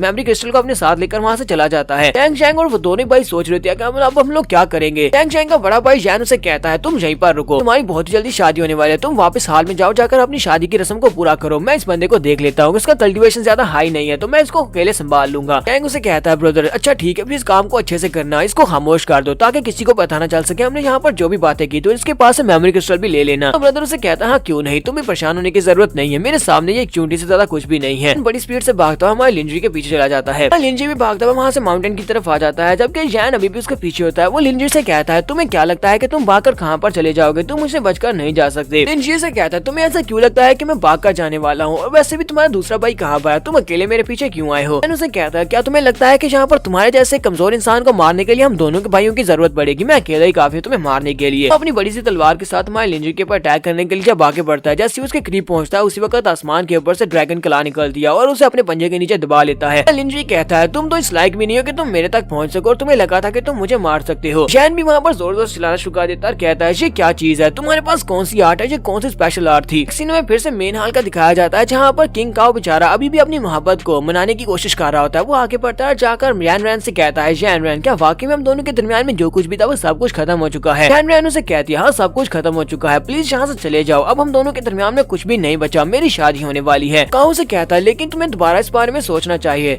शैंग जैंग वहाँ पर पहुंच जाता है और काओ के ऊपर अटैक करते हुए कहता है इसने तुम्हें कहा ना कि तुम दोनों के बीच में कुछ भी नहीं है, इसलिए चुपचाप यहाँ से दफा हो जाओ, हमारी शादी को खराब मत करो। तो बेचारा काओ जख्मी होकर वहीं पर ग्राउंड के ऊपर नीचे गिर जाता है। वो उसकी बहुत ज्यादा इंसल्ट करता है। जैन रैन अपने होने वाले नए हस्बैंड से कह रही होती है प्लीज इसको छोड़ दो ब्रदर जैंग, तुम तो एक ड्रैगन हो जो कि स्काई के ऊपर सोर कर रहे हो, जबकि ये एक वर्म है जो कि ग्राउंड के ऊपर क्रॉल कर रहा है, तुम्हें इस जैसे कमजोर इंसान से बात भी नहीं करनी चाहिए। शैंग जैंग भी यहाँ पर अपनी पावर्स को शो ऑफ करते हुए कहता है किंग काओ जल्दी से अपने बैटल सेक्टर में वापस दफा हो जाओ, अगर दोबारा कभी मैंने तुम्हें यहाँ पर अपनी आंखों के सामने देखा तो मैं तुम्हें उसी वक्त मार डालूंगा। बेचारा किंग काओ वहाँ पर रोना शुरू कर देता और कहता है जैन रैन मुझे ये बताओ कि क्या मैंने तुम्हारे साथ कभी भी कुछ बुरा किया जिसकी वजह से मैं ये सब कुछ डिजर्व कर रहा हूँ, तुम्हारे साथ कभी बुरा नहीं किया, मैं हमेशा तुम्हारे साथ अच्छा रहा हूँ। जैन रैन उसे कहती है हाँ ये बात ठीक है कि तुमने मेरे साथ कभी भी कुछ बुरा नहीं किया, लेकिन तुम्हारे दरमियान में शैंग जैन के दरमियान में कोई भी मैच नहीं है, ये तुमसे बहुत ज्यादा पावरफुल है और तुम जमीन पर हो तो ये आसमान के ऊपर है। फिर साथ ही वो अपने गार्ड से कहती है गार्ड इस लड़के को उठाकर बाहर फेंक दो, इसका यहाँ पर कोई भी काम नहीं है। इसी वक्त हमारा लिंजी पहुंच जाता है तो लिंजी कहता है किंग का मुझे लगता है कि तुम्हें यहाँ पर फाइट बैक करने की जरूरत है, तुम्हें यहाँ पर सीखना चाहिए किस तरह फाइट बैक करते हैं, यहाँ पर इतना ज्यादा शर्मिंदा चिंता होने की जरूरत नहीं है। ठीक है, मैं तुम्हारे लिए यहाँ पर गिफ्ट लेकर आया हूँ क्योंकि मैं तुम्हारा दोस्त हूँ, तुम्हारे लिए एक बहुत अच्छा गिफ्ट लेकर आया हूँ। उसने जैन शैंग को मार दिया होता है। जैन शैंग को मारने के बाद वो उसे उठाकर वहीं पर ले आता है। जैन शैंग भी उसे देखने के बाद बहुत सा हैरान होता है, कहता है ये क्या सीनियर ब्रदर, इसके साथ क्या हुआ। वो सभी लोग देखकर बहुत सा हैरान हो जाते हैं और कहते हैं ये तो हान बिन है, वाकई में इसको मार दिया है। लिंजी इसके मारने के बाद उसकी डेड बॉडी को उठाकर वहाँ पर लाता है, किंगाओ के सामने फेंकते हुए कहता है ब्लेजिंग फायर हॉल के लोगों ने तुम्हारी गर्लफ्रेंड को तुमसे छीन लिया, तुम्हें ब्लेजिंग फायर हॉल के 9 सन में से एक सन को तुम्हें दे रहा हूँ, कंपनसेशन के तौर पर तुम इसको रख सकते हो। पर जितने लोग होते हैं वो सभी लोग बहुत सा हैरान हो रहे थे और कहते हैं आज ये बंदा कौन है, क्या इसने यहाँ पर हान शैंग की जान ली है। इसे नहीं पता कि ये फायर हॉल के 9 सन में से एक है। इस बात से शैंग जैंग भी काफी ज्यादा गुस्सा आता है, कहता है तुम्हारी हिम्मत कैसे भी मेरे सीनियर ब्रदर को मारने की, अब देखो मैं तुम्हारे साथ क्या करता हूँ। और वो अपनी एनर्जी को रिलीज करते हुए हमारे लिंजी के ऊपर अटैक करता है। लिंजी से कहता है तुम्हें यहाँ पर बहुत ज्यादा जल्दी है मुझे मारने की, चलो देखते हैं कि यहाँ पर कौन किसको मारने वाला। तो लिंजी अपनी उंगली को सामने करते हुए एनर्जी को रिलीज करता है। एक तरफ से ब्लेजिंग फायर हॉल का यंग मास्टर अटैक कर रहा है, जबकि दूसरी तरफ से हमारा लिंजी अपनी एनर्जी के साथ अटैक करता है, तो उसका अटैक वहाँ पर डेसिपेट हो जाता है। और लिंजी के अटैक के साथ शैंग जैंग जख्मी होकर पीछे की तरफ गिर जाता है। शैन रैन भागती हुई आगे बढ़ती है और कहती है तुम कौन हो और तुम यहाँ पर क्या कर रहे हो, तुम यहाँ पर इसके साथ ऐसा क्यों कर रहे हो। लिंजी से कहता है तुम्हें ये जानने की जरूरत नहीं है, अगर मैं तुम्हें अपने बारे में बताता हूँ तब भी तुम्हें यहाँ पर इस बारे में इस बात की बिल्कुल भी समझ नहीं आएगी कि मैं कौन हूँ। तुम दोनों यहाँ पर बहुत ज्यादा एरोगेंटली बिहेव कर रहे थे, इसी वजह से मैं तुम्हारे साथ ये सब कुछ कर रहा हूँ। तुम्हें क्या लगता है कि तुम दोनों इतने ज्यादा स्ट्रॉन्ग हो कि तुम लोग हर किसी को अपने पाँव के नीचे दबा सकते हो, यहाँ पर तुम हर किसी से ज्यादा पावरफुल नहीं हो सकते। फायर हॉल सेक्टर के लोग तुम्हें लगता है कि तुम लोग बहुत ज्यादा पावरफुल हो, लेकिन मेरी नजर में तुम कीड़े मकोड़े से ज्यादा कुछ भी नहीं हो। जब चाहे मैं तुम सभी लोगों को अपने हाथों से मसल सकता हूँ।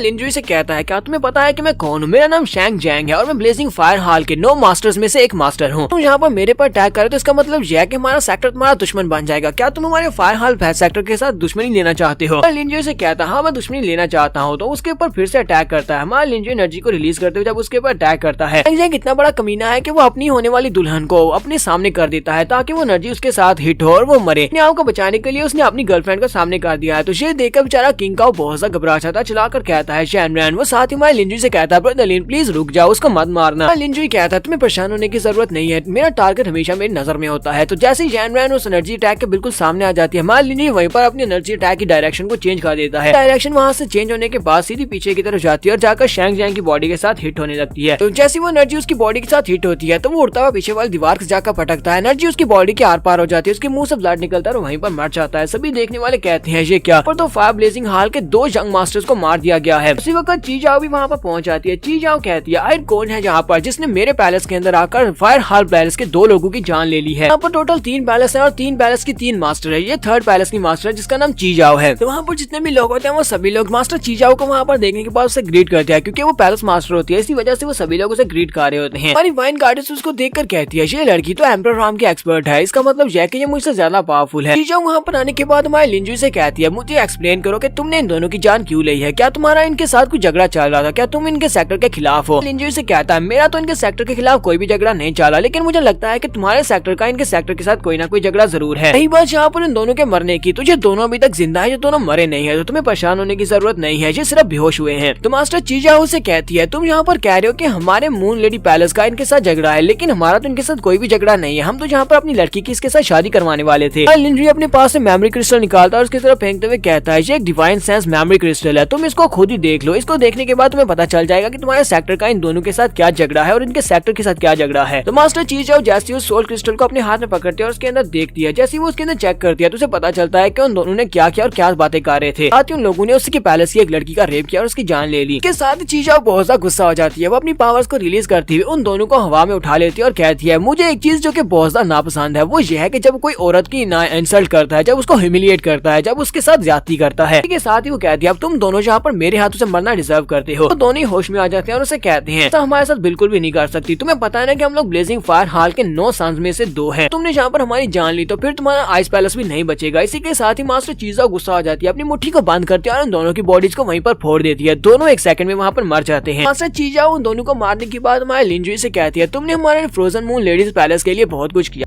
तुमने हमारी इज्जत बचाई है, ये बताओ कि तुम्हारे लिए हम लोग क्या कर सकते हैं, तुम्हें इसके बदले में क्या चाहिए। तो जैन भी वहाँ पर बहुत ज्यादा हैरान हो रही थी और सोच रही होती है यहाँ पर हो क्या रहा है। हमारी पैलेस मास्टर ने यहाँ पर आकर लिंजुई को सजा देने की बजाय मेरे शैंग को भी मार दिया, जिसके साथ मैं शादी करने वाली थी, और उसके भाई हानबिन को भी मार दिया है। यहाँ पर चल क्या रहा है। लिंजुई आगे बढ़ता है और उनसे कहता है कि तुमने कहा कि मुझे रिटर्न में तुमसे क्या चाहिए। ये बात वाकई में सच है कि मेरे अल्टीरियर मोटिव्स हैं, मुझे बदले में तुमसे वाकई में कुछ चाहिए। लेकिन मुझे लगता है कि सबसे पहले तो यहाँ पर तुम्हें मुझे थैंक यू बोलना चाहिए, क्योंकि मैंने यहाँ पर तुम्हारी ऑनर और तुम्हारी इज्जत को बचाया है, इसलिए पहले मुझे थैंक यू बोलो। ब्रदर काऊ से कहता है ब्रदर जी तुम क्या कर रहे हो, ये 3 पैलेस मास्टर्स में से एक पैलेस मास्टर और तुम इनसे थैंक यू कहवाना चाहते हो। हमें तो इस बारे में बहुत ज्यादा ग्रेटफुल होना चाहिए कि हम लोग अभी तक जिंदा और इनके सामने खड़े हैं। पैलेस मास्टर चीजा हुआ लिंजुई के सामने से थैंक यू बोलती है। वहाँ पर जितने भी ब्लेजिंग फायर हाल के लोग होते हैं वो सारे भागना शुरू कर देते हैं और कहते हैं चलो जल्दी से यहाँ से भागते हैं। ब्रदर हान और ब्रदर जैंग दोनों ही मर चुके हैं, हमें वापस जाकर बताना होगा। अगर हम लोग यहाँ पर रुके तो ये लोग हमें भी मार देंगे। जब वो लोग भागकर जा रहे होते हैं तो उसी वक्त पैलेस मास्टर चीजा अपनी पावर्स को रिलीज करते हुए आइस क्रिस्टल्स के साथ उनके ऊपर भी अटैक करती है और कहती है तुम में से कोई भी यहाँ से भागकर नहीं जा सकता, तुम सभी लोग मरोगे। उन सभी को वहीं पर मार देती है, उनमें से कोई भी भागकर नहीं जा पाता। मास्टर चीजा ब्रदर लिन से कहती है अब जबकि यहाँ पर सारा मसला हल हो चुका और मैंने तुम्हें थैंक यू पे बोल दिया, तो बताओ कि तुम्हें हमसे और क्या चाहिए। मां लिंजुई से कहता है मेरी सिर्फ एक ही ख्वाहिश है, मैं डोंगफेंग फीजू से मिलना चाहता हूँ। तो मास्टर चीजाओ से कहती है तुम हमारी ग्रेट पैलेस मास्टर के साथ मिलना चाहती हो जो कि फर्स्ट पैलेस की मास्टर है, लेकिन वो ऐसे किसी के साथ बिल्कुल भी नहीं मिल सकती। तुम्हें कोई ऐसे हास नहीं होगी जो मैं तुम्हें उनके पास मिलने के लिए लेकर जाऊं। मुझे कोई रीजन दो कि मैं तुम्हें उनसे मिलवा दूं। लिंजुई से कहता है काफी साल पहले तुम्हारा फ्रोजन मून लेडीज पैलेस, ये जहाँ का सबसे स्ट्रॉन्गेस्ट हाई लेवल का सेक्टर हुआ करता था। आउटर गैलेक्सी में तुम्हारे सेक्टर जैसा पावरफुल सेक्टर कोई भी नहीं था। लेकिन कुछ 100 साल पहले तुम लोगों को एक नई टेक्निक सीखने का सूझा, उस टेक्निक को क्लियर जे टेक्निक कहा जाता है। उसी स्पेशल टेक्निक की मदद से तुम लोग एक हाई लेवल का सेक्टर बन पाए, लेकिन उसका एक ड्रॉबैक था। टेक्निक ने तुम्हारे पूरे के पूरे पैलेस को डिस्ट्रॉय कर दिया और अब यहाँ पर तुम लोग पूरे आउटर गैलेक्सी में सबसे कमजोर सेक्टर बन चुके हो। मास्टर चीजाओं से कहती है तो इसका मतलब तुम्हें हमारी क्लियर जे टेक्निक के बारे में अच्छी तरह से पता है। लिंजुई से कहता है मुझे न सिर्फ तुम्हारी क्लियर जे टेक्निक के बारे में पता है, मुझे इसके अलावा ये भी पता है कि डोंगफेंग फीजू इस वक्त बहुत ही बुरी तरह से जख्मी है, इतनी ज्यादा कमजोर है कि वो तुमसे भी ज्यादा कमजोर है। ये बात सुनने के बाद मास्टर चीजाओ गुस्सा हो जाती है और उसे कहती है अच्छा ठीक है खामोश हो जाओ। फिर साथ ही वो सोच रही होती है इसे हमारे पैलेस के सीक्रेट्स के बारे में कैसे पता है, इसे कैसे पता है कि इस वक्त मेरी सिस्टर डोंगफेंग फीजू बहुत ज्यादा जख्मी है, ज्यादा कमजोर है कि वो मुझसे भी ज्यादा कमजोर है। बाकी सभी लोग उसे कहते हैं तुम सभी लोग यहाँ से चले जाओ, हमें अकेला छोड़ दो। बाकी के सभी लोग वहाँ से चले जाते हैं। उन सभी के चले जाने के बाद चीजाओ से कहती है हमारे सेक्टर के इंटरनल अफेयर्स के बारे में कैसे पता चला है, बताओ कि तुम कौन हो और तुम इतना कुछ कैसे जानते हो। लिंजुई से कहता है ये सब कुछ जानना ज्यादा इंपॉर्टेंट नहीं है, बल्कि ये ज्यादा इंपॉर्टेंट है कि मैं तुम्हें तुम्हारी पावर्स वापस दे सकता हूँ। तुम्हारी बॉडी के ऊपर जो बैकलैश है मैं उसे खत्म कर सकता हूँ और तुम सभी को वो पावर्स दे सकता हूँ जो तुम्हारे पास पहले कभी हुआ करती थी। मैं बहुत ही जल्दी यहाँ पर एक हाई लेवल का सेक्टर बनाने वाला हूँ। चीजाओ से कहती है तुम्हारे जैसे छोटे बच्चों को यहाँ पर इस तरह की बातें नहीं करनी चाहिए। क्या तुम्हें पता भी है कि एक हाई क्लास का सेक्टर बनाने के लिए तुम्हें कौन कौन सी रिक्वायरमेंट्स की जरूरत है। लिंजुई से कहता है क्या तुम्हें लगता है कि मैं एक छोटा बच्चा हूँ जिसे इन चीजों के बारे में नहीं पता। मुझे पता है कि अगर मैं एक हाई लेवल का सेक्टर क्रिएट करना है तो हमारे पास एक एम्परर लेवल का बंदा होना चाहिए जो कि कम से कम अपनी एम्परर राम के 3rd लेवल पर हो। मैं यहाँ पर तुम्हारी मास्टर डोंगफेंग फीजू की मदद करूंगा ताकि वो बहुत ही जल्दी ब्रेक थ्रू कम्प्लीट कर ले, क्योंकि यहाँ पर सबसे ज्यादा अच्छे से ब्रेक थ्रू वही कम्प्लीट कर सकती है। उसकी मदद करके मैं उसको ब्रेक थ्रू करवाऊंगा और वो लेवल 3 पर पहुंच जाएगी। उसके बाद वो मेरी मदद करेगी। यहाँ से कहती है तुम सिर्फ और सिर्फ एक आउटसाइडर हो, तुम्हें यहाँ पर इतना कुछ कैसे पता है, तुम्हें क्लियर जे टेक्निक के बारे में पता है, तुम्हें क्लियर जे टेक्निक के इफेक्ट्स के बारे में पता है। लिंजुई अपना हाथ सामने की तरफ करते हुए कहता है मुझे अपना हाथ दिखाओ, मेरे ऊपर भरोसा करो, मैं तुम्हें टच भी नहीं करूंगा। तुम्हें पता चलेगा कि तुम्हारी जो टेक्निक की जो ड्रॉबैक्स है मैं उनको ठीक कर सकता हूँ। चीजाओ से कहती है आज से पहले किसी भी मर्द ने मुझे टच नहीं किया, अगर तुमने मुझे धोखा देने की कोशिश की या फिर तुमने गलती से मुझे टच किया तो फिर तुम्हारे लिए बिल्कुल भी अच्छा नहीं रहेगा। तो इसके साथ ही वो अपने हाथ को आगे बढ़ाती है और लिंजुई के हाथ के ऊपर रखती है। लिंजुई अपने ब्रह्मा फ्रूट की एनर्जी को रिलीज करता है। जब वो ब्रह्मा फ्रूट की एनर्जी को महसूस करती है और सोच रही होती है ये एक मर्द का हाथ है, ये बहुत ज्यादा सिक्योर है और साथ में बहुत ज्यादा गर्म भी है। इससे पहले कभी किसी मर्द के हाथ के पास अपने हाथ को नहीं रखा। साथ ही उसे महसूस होता है कि उसकी बॉडी के अंदर जो बैकलैश थी वो ठीक हो रही है। कहती है मेरी बॉडी के अंदर क्लियर जे टेक्निक की वजह से जो बैकलैश थी वो प्योरीफाई हो रही है। ऐसा कैसे हो सकता है, क्या ये लाइट वाकई में काम कर रही है। तो चीजाओ बहुत ज्यादा खुश हो जाती है और उसे कहती है अब ये भी तुमने मेरे साथ क्या किया, तुमने इसको कैसे ठीक किया। लिंजुई से कहता है क्या तुमने कभी ब्रह्मा फ्रूट के बारे में सुना है, एक मिस्टिक आइटम है जो इस वक्त मेरी बॉडी के अंदर है। इस मिस्टिक आइटम की लाइट की मदद से मैं तुम्हारी बॉडी के अंदर जो क्लियर जे टेक्निक की वजह से कोल्ड की इकट्ठी हो गई है उसको मैं ठीक कर सकता हूँ, उसको मैं प्योरीफाई कर सकता हूँ। साथ ही तुम्हारी इस क्लियर जे टेक्निक के अंदर जो फ्लॉ है मैं उसको भी ठीक कर सकता हूँ, जिसकी वजह से तुम सभी को बैकलैश नहीं होगी और तुम सभी लोग बहुत ज्यादा पावरफुल बन जाओगी। लिंजुई से कहता है मैं यहाँ पर तुम्हारे सेक्टर की मदद करने के लिए आया हूँ, क्योंकि तुम सभी लोगों के पावर लेवल्स कम होने की वजह से बाकी के सभी सेक्टर्स के लिए तुम एक कमजोर सेक्टर हो और वो कभी भी आकर तुम्हारे पर अटैक करके तुम्हें डिस्ट्रॉय कर सकते हैं। अगर मैं तुम्हारी मदद करता हूँ पावर हासिल करने में तो तुम्हें मेरी मदद करना होगी, मेरे मेरे सेक्टर को पावरफुल बनाने में। लिंजी से कहता है अब जबकि तुमने जहाँ पर देख लिया कि मैं क्या कर सकता हूँ, तो मैं जहाँ पर तुम्हारे सामने अपनी डिमांड रखने वाला हूँ। तो सबसे पहले तो मुझे जहाँ पर तुम्हारे पास से 1000 ईयर आइस स्पिरिट का एक टुकड़ा चाहिए होगा, क्या तुम मुझे देने को तैयार हो? तो वो उसे कहती है मैं तुम्हारी इस वाली शर्त के साथ तो एग्री कर सकती हूँ, लेकिन इससे पहले तुम्हें मेरी सेकंड और सबसे बड़ी सिस्टर उन दोनों के अप्रूवल की जरूरत पड़ेगी, क्योंकि 1000 ईयर वाला आइस स्पिरिट जेड वो काफी ज्यादा स्पेशल है, हम तुम्हें ऐसे ही वो नहीं दे सकते। कहती है फिलहाल के लिए मैं उनसे मिलकर आती हूँ और उनसे बात करके आती हूँ। तुम्हारे लिंजो से कहता है हाँ क्यों नहीं, तुम फिलहाल के लिए डोंगफेंग फीजू से मिलने के लिए बिल्कुल भी नहीं जा सकती, क्योंकि वो तो सॉलिट्यूड में है। सिर्फ जाकर सेकंड सिस्टर जाओ राव से बात करनी होगी, जाओ जाकर उससे बात करो। तो ची जाओ उसे कहती है तुम्हें तो हमारे सेक्टर के बारे में काफी कुछ पता है। लिंजो से कहता है नहीं बहुत कुछ नहीं पता, ये तो बस छोटी मोटी बातें हैं। ची जाओ वहाँ से चली जाती है सेकंड पैलेस में। सेकंड पैलेस में जाकर वो मास्टर से मिलने वाली है। वो उसे कहती है सिस्टर कहाँ पर हो, एक इमरजेंसी है, तुम कहाँ पर छुपी हुई हो? उसे देखते हैं लेकिन वो उसे कहीं पर भी नहीं मिलती। उसी वक्त तो पीछे से निकलती है और उसकी एस के ऊपर आकर स्पैक करती है। कहती है मेरी डियर सिस्टर तुम यहाँ पर क्या कर रही हो, ये बताओ कि अब कौन सी इमरजेंसी आ गई जिसके लिए तुम यहाँ पर चली आई हो, ऊपर से तुम इतनी ज्यादा नर्वस क्यों हो? वो उसके साथ ही चिपक जाती है और उसे कहती है मुझे बताओ ना कि तुम इतनी ज्यादा नर्वस क्यों हो, चलो जल्दी से बताओ क्या इमरजेंसी है। तो चीजा उसे कहती है सिस्टर लगता है कि तुम यहाँ पर अपनी इंजरीज को हील कर रही हो। तो वो उसे कहती है हाँ मैं इंजरीज को ही हील कर रही हूँ, क्लियर जे टेक्निक की बैकलैश की वजह से मेरी बॉडी के ऊपर बहुत ही बुरा इफेक्ट पा रहा है, तो मैं यहाँ पर बैठकर उसको हील कर रही हूँ। चीजा उसे कहती है सिस्टर हाल में इस वक्त एक मर्द है जो मुझे कह रहा है कि उसके पास एक स्पेशल टेक्निक है जिसकी मदद से वो हमारी बैकलैश को ठीक कर सकता है, लेकिन उसकी कुछ कंडीशंस हैं, हमें उसकी कंडीशंस को मानना पड़ेगा। डेड आइस स्पिरिट का एक टुकड़ा उसे दे सकते हैं उस लड़के को जो कह रहा है कि वो हमारा इलाज कर सकता है। तो सिस्टर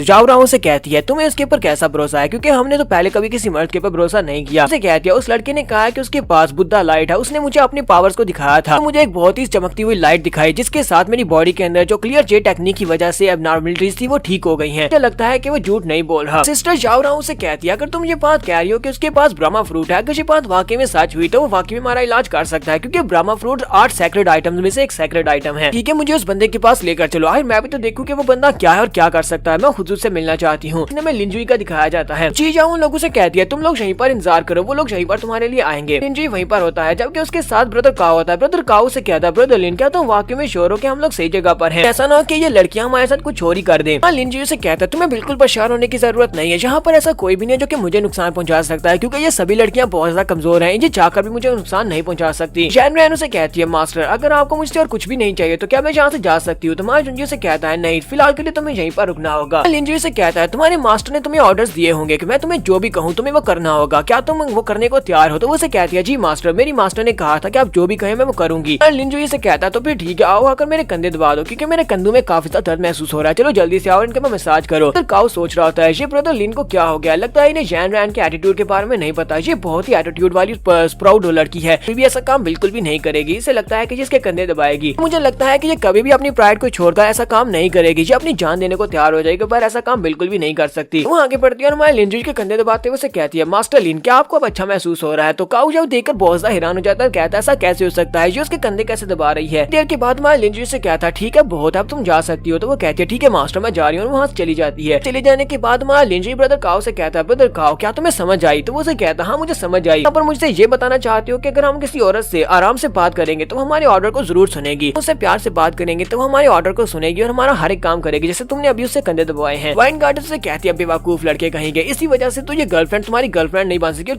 किसी और से शादी करने वाली, तुम एक बहुत ही बेवकूफ इंसान हो। ब्रदर लिन यहाँ पर तुम्हें ये दिखाने की कोशिश कर रहे थे कि अगर तो तुम किसी औरत से बात बनाना चाहते हो तुम्हारे पास पावर होनी चाहिए, अगर तुम्हारे पास पावर है तो तुम किसी का भी दिल जीत सकते हो। ये बात सुनने के बाद ब्रदर काओ कहता है ठीक है मुझे समझ आ गई कि मुझे क्या करना है। ब्रदर लिन तुमने यहाँ पर मेरी आंखें खोल दी हैं, मैं जल्दी से अपने बैटल सेक्टर में वापस जाने वाला हूँ, वापस जाकर मैं सॉलिट्यूड में बैठकर कल्टीवेट करूंगा, इतना कल्टीवेट करूंगा मैं बहुत ज्यादा पावरफुल हो जाऊँ, इतना पावरफुल हो जाऊंगा हर लड़की देखकर कहे कि मुझे इसी लड़के के साथ जाना है। वहाँ लिंजुई वहाँ पर टेबल के ऊपर एक पेपर रखा होता है और उसके साथ वहाँ पर ब्रशेस पड़े होते हैं, तो लिंजुई वहाँ पर पेंटिंग बनाने लगा है। तो जाओ जी से कहती है क्या तुम यहाँ पर ड्राइंग करने वाले हो? मुझे नहीं पता था कि तुम्हारे पास ड्राइंग के स्किल्स भी हैं। वैसे मुझे इस पेंटिंग वाली गार्डिस ने बताया था कि तुम्हारे पास पेंटिंग के स्किल्स हैं और उससे भी ज्यादा अच्छे हैं, मुझे इस बात के ऊपर यकीन नहीं है, तो क्या मैं यहाँ पर अपनी आंखों से देख सकती हूँ? लिंजुई से कहता है मुझे अफसोस है कि तुम ये सब कुछ नहीं देख सकती, आज तुम ये नहीं देख पाओगे। और आओ सेकंड पैलेस मास्टर यहाँ पर आने वाली है, जैसे वो यहाँ पर आएगी तुम्हें यहाँ से जाना होगा, चाहता हूँ कि तुम बाहर जाओ और उसको रिसीव करके यहाँ पर लेकर आओ। तो वो कहती है ठीक है मैं अभी जाती हूँ। तो हमारा लिंजुई वहाँ पर पेंटिंग करना स्टार्ट करता है। थोड़ी देर के बाद जाओ राव अंदर आ जाती है और उससे कहती है मास्टर लिन तो आपसे मिलकर मुझे अच्छा लगा। लिंजुई जाओ जी से कहता है ठीक है माइन गाड़ी सब तुम यहाँ से जा सकती हो। तो वो वहाँ से बाहर चली जाती है। चले जाने के बाद हमारा लिंजुई वहाँ पर पेंटिंग बना रहा था, वो एक पहाड़ की पेंटिंग बना रहा था। तो जाओ राव उसके पास आती है और उससे कहती है क्या तुम यहाँ पर एक पेंटिंग बना रहे हो? लिंजुई कहता हाँ मैं पेंटिंग बना रहा हूँ। उसी वक्त बाहर से काफी सारी ठंडी हवा अंदर आती है, तो उस ठंडी हवा के साथ ही हमारा लिंजुई इस ठंडी हवा को एक जगह के ऊपर इकट्ठा खा लेता है और उसके साथ एनर्जी को गैदर करते हुए सारी स्पिरिट एनर्जी को, जो कि ठंडी स्पिरिट एनर्जी होती है, उसे अपनी पेंटिंग के अंदर डाल देता है, जिससे उसकी पेंटिंग जो होती है उसके अंदर कलर्स आ जाते हैं। उसकी पेंटिंग बिल्कुल रियल जैसी महसूस होती है, जैसे असली के पहाड़। देखकर जाओ राव बहुत ज्यादा हैरान हो जाती है और कहती है तुम्हारा तो ग्लोरियस की के ऊपर बहुत ही इनक्रेडिबल कंट्रोल है, बहुत अच्छे के साथ इस पेंटिंग को यहाँ पर बना लिया, वो भी नेचर की स्पिरिट को यूज करते हुए। मामा लिंजू से कहता है पैलेस मास्टर जाओ राव प्लीज मुझे माफ करना, मेरी वजह से आपको यहाँ पर वेट करना पड़ा।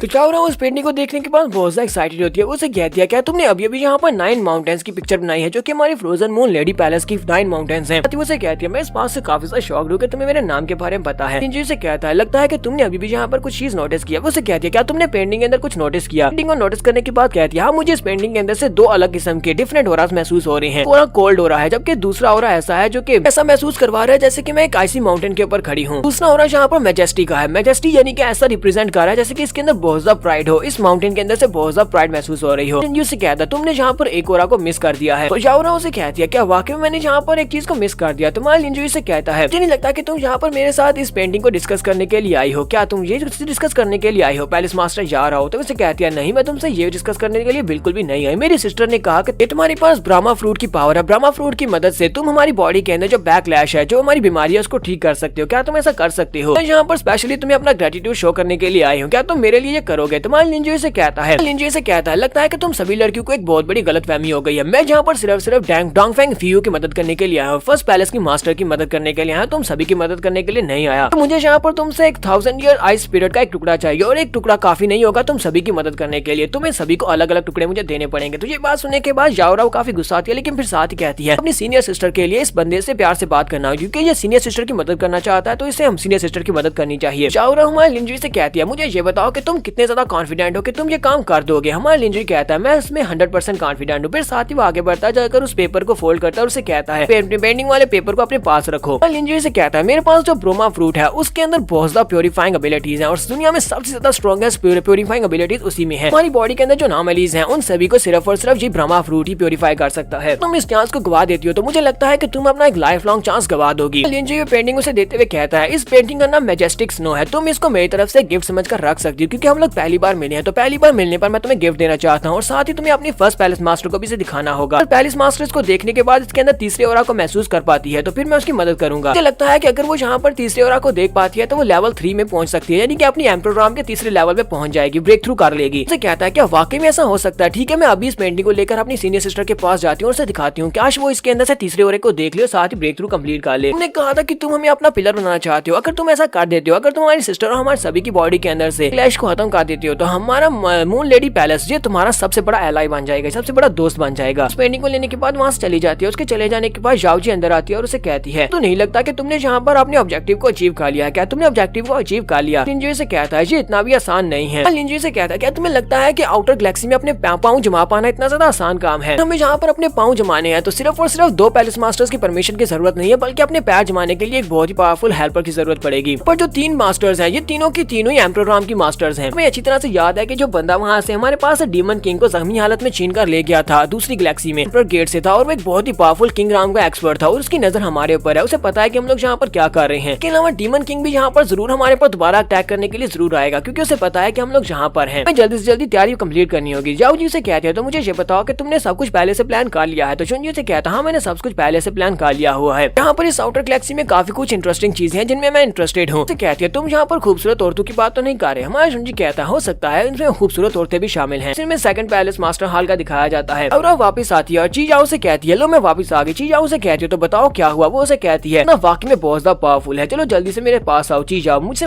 मेरी मदद करो, पेंटिंग को देखो और मुझे बताओ क्या तुम्हें इसके अंदर से तीसरा ऑरा महसूस होता है या नहीं। उसने इस पेंटिंग को बनाया। इस पेंटिंग को बनाने के बाद उसने कहा इसके अंदर पूरे 3 ऑराज हैं, लेकिन मुझे सिर्फ और सिर्फ 2 ऑराज हैं। उसने कहा कि अगर हम लोग इसके अंदर से तीसरे ऑरा को महसूस कर लेते हैं तो हम लोग अपने एम प्रोग्राम के तीसरे लेवल में ब्रेक थ्रू कर सकते हैं। चीजाओ से कहती है क्या वाकई में ऐसा हो सकता है, लेकिन मुझे तो ऐसा बिल्कुल भी नहीं लगता। लेकिन क्या पेंटिंग उसने बनाई है, ये पेंटिंग बहुत ज्यादा खूबसूरत है, मुझे तो इसके अंदर से सिर्फ और सिर्फ 2 ऑराज ही महसूस हो रहे हैं। और उसे कहती है जरा गौर से देखो इसके अंदर तीसरा ऑरा भी होगा, मुझे तो इसके अंदर दिखाई नहीं दिया, लेकिन उसने कहा कि इसके अंदर तीसरा ऑरा भी है। चीजें उसे कहती है ठीक है फिर मैं गिव अप करती हूँ, मुझे यहाँ पर कुछ भी दिखाई नहीं दे रहा, मुझे नहीं लगता कि मैं इसके अंदर से तीसरे ऑरा को ढूंढ पाऊंगी। हो सकता है कि हमारी सीनियर सिस्टर इसके अंदर से तीसरे ऑरा को ढूंढ पाए। जाओ ना उसे कहती है तो फिर ठीक है मैं अपनी सीनियर सिस्टर के पास जाने वाली हूँ। जाकर उसे ये पेंटिंग दिखाती हूँ और उसे कहती हूँ कि इसके अंदर देखे शायद उसे इसके अंदर से ऑरा मिल जाए। तो जाओ ना वो अपने पास वो पेंटिंग लेती है और पेंटिंग लेने के बाद वो पहाड़ों की तरफ चली जाती है जहाँ पर माउंटेन में केव होती है। तो वो उस केव के अंदर जाती है। उस केव के अंदर एक बड़ा सा आइस क्रिस्टल होता है। उस आइस क्रिस्टल के अंदर उनकी सीनियर सिस्टर होती है कि अपनी बॉडी के अंदर बैकलैश को बचाने के लिए आइस के अंदर उसने अपने आप को प्रिजर्व किया होता है। जब उसे कहती है सीनियर सिस्टर क्या तुम ठीक हो? सीनियर सिस्टर उसे कहती है हाँ मैं ठीक हूँ, फिलहाल के लिए तो मैं ठीक हूँ, लेकिन मुझे लगता है कि मेरी फ्रोजन बॉडी ज्यादा देर तक मेरी बैकलैश को संभाल कर नहीं रख पाएगी। क्लियर जे टेक्निक बहुत ही बेकार टेक्निक थी। पता नहीं है कि मेरे पास ज्यादा टाइम बचा है, इस बैकलैश की वजह से मैं बहुत ही जल्दी मरने वाली हूँ। जाओ उसे कहती है मेरे पास एक तुम्हारे लिए बहुत ही अच्छी खबर है, बंदा है जिसका नाम लिन जुई है और हमें लगता है कि वो तुम्हारी जान बचा सकता है। तो सीनियर सिस्टर उसे कहती है तुम्हें पता है ना कि हमारा सेक्टर बहुत ज्यादा वीक हो चुका है, बहुत सारे हाई सेक्टर के लोग ऐसे हैं जो कि हमें डिस्ट्रॉय करना चाहते हैं, तुम्हें किसी भी इंसान के ऊपर इस तरह भरोसा नहीं करना चाहिए। उसे कहती है लेकिन सिस्टर जरा इस ड्राइंग की तरफ देखो, उसने ये ड्राइंग बनाई और कहा कि अगर तुम्हें इसके अंदर से तीसरा ऑरा महसूस होता है तो तुम ब्रेक थ्रू कंप्लीट कर सकती हो। उस पेंटिंग को उसके सामने ओपन करती है, तो उस पेंटिंग को जब उसके सामने ओपन करती है तो सीनियर सिस्टर उस पेंटिंग को देखती है, तो उस पेंटिंग को देखते उसकी आंखें खुल जाती हैं। सीनियर सिस्टर जैसे उस पिक्चर को देखती है तो वो देखकर बहुत ज्यादा हैरान होती है और कहती है जल्दी से उसको मेरे पास लेकर आओ। जाओ से कहती है सीनियर सिस्टर क्या तुम उसके ऐसे ही मिलने वाली हो? तुमने तो यहाँ पर इस आइस क्रिस्टल के अंदर कपड़े भी नहीं पहने हुए, ऊपर से तुम कितनी ज्यादा वीक हो। तो वो उसे कहती है तुम्हें परेशान होने की जरूरत नहीं है, अगर वो यहाँ पर आया तो उसे मेरी कंडीशन के बारे में अच्छी तरह से पता होगा, उसे यहाँ पर आने दो। तो जाओ जैसे वहाँ पर केव के अंदर से बाहर निकलती है उसे वहाँ पर जबरदस्त फायर दिखाई देती है। वो सामने की तरफ देखती है तो आसमान के ऊपर एक बड़ा सा फायर हैंड होता है। वो इसे देखकर बहुत ज्यादा हैरान होती है और जल्दी से भागती हुई आगे बढ़ती है और कहती है तो गाय फायर डिस्ट्रक्शन पाम है, तो मतलब यह कि ब्लेजिंग फायर हॉल का मास्टर जहाँ पर आया वो हमसे बदला लेने के लिए वापस आए, तो जल्दी से जल्दी जाकर लिन जुई को लेकर आना होगा, अपनी सीनियर सिस्टर के पास छोड़ना होगा, जबकि खुद जाकर उस गॉड फायर के साथ फाइट करनी होगी। बड़ी स्पीड से भागती हुई आगे की तरफ बढ़ती है, जबकि उसी वक्त रास्ते में चीजाओ से मिलती है। वो उसे कहती है sister blazing hall fire sector वालों ने हमारे पर अटैक किया है। यावना उसे कहती है मैं चाहती हूँ कि तुम हमारी एल्डर सिस्टर के पास जाओ, लिन जुई को लो सर के पास चले जाओ, वो उससे मिलना चाहती है। जबकि ब्लेजिंग हॉल सेक्टर वाले लोग यहाँ पर हमारे पर अटैक कर रहे हैं, मास्टर खुद यहाँ पर आया और गॉड फायर हैंड को यूज कर रहा है, तो मुझे लगता है कि हमें यहाँ पर उसे फुल फाइट करना होगी। मुझे यहाँ पर इतनी आसानी के साथ पीछे नहीं हटने वाला, मुझे जाकर उसे फाइट करनी है, मैं उसे रोका रखती हूँ और तुम जाकर ये काम करो। तो चीरा उसे कहती है ठीक है मास्टर मैं अभी जाती हूँ। बड़ी स्पीड से भागती हुई लिन जुई की तरफ जाती है, जबकि हमारा लिन जुई वहाँ पर नीचे खड़ा देख रहा होता है। फाइन गार्ड से कहती है मास्टर यहाँ पर क्या चल रहा है, ये क्या हो रहा है? लिन जुई से कहता है परेशान होने की जरूरत नहीं है, ये तो बस एक ऑर्डिनरी सी टेक्निक है, ये बस एक काम सी टेक्निक है जिसे गॉड फायर डिस्ट्रक्शन पाम कहा जाता है। इसके स्केल्स को देखा तो लगता है कि ये मास्टर टियान है, यानी कि मास्टर टियान खुद यहाँ पर आया है, ब्लेजिंग हॉल सेक्टर का मास्टर। लेकिन तुम्हें ज्यादा परेशान होने की जरूरत नहीं है, मुझे लगता है कि बहुत ही जल्दी कोई ना कोई यहाँ पर आएगा जो कि इसको रोकेगा। तो चीजा वहाँ पर आती है और उसे कहती है मास्टर लिन मेरे पास है। तुम्हारे शिनजी से कहता है जाओ जी, तो तुम यहाँ पर किस लिए आई हो? तो वो उसका हाथ पकड़ती है और उसे कहती है लिन प्लीज मेरे साथ है, मेरी सीनियर सिस्टर आपसे मिलना चाहती है, वो आपसे बात करना चाहती है। लिन जी से कहता है हाँ क्यों नहीं, पर इतनी में क्या जल्दी है? तो वो उसे खींचते हुए अपने साथ ले जाती है। शैनरन भी वहीं पर खड़ी होती है, तो शैनरन ये सब कुछ देखने के बाद काफी ज्यादा हैरान होती है और कहती है यहाँ पर हो क्या रहा है? मैंने पहले कभी अपनी पैलेस मास्टर्स को इस तरह बिहेव करते हुए नहीं देखा है कि बहुत ही बड़ा क्राइसिस यहाँ पर आने वाला है, हमारे पर अटैक हुआ है। मास्टर टियान को भी दिखाते हैं, तो मास्टर टियान वहाँ पर सामने अपनी पावर्स को रिलीज कर रहे होते हैं और कहते हैं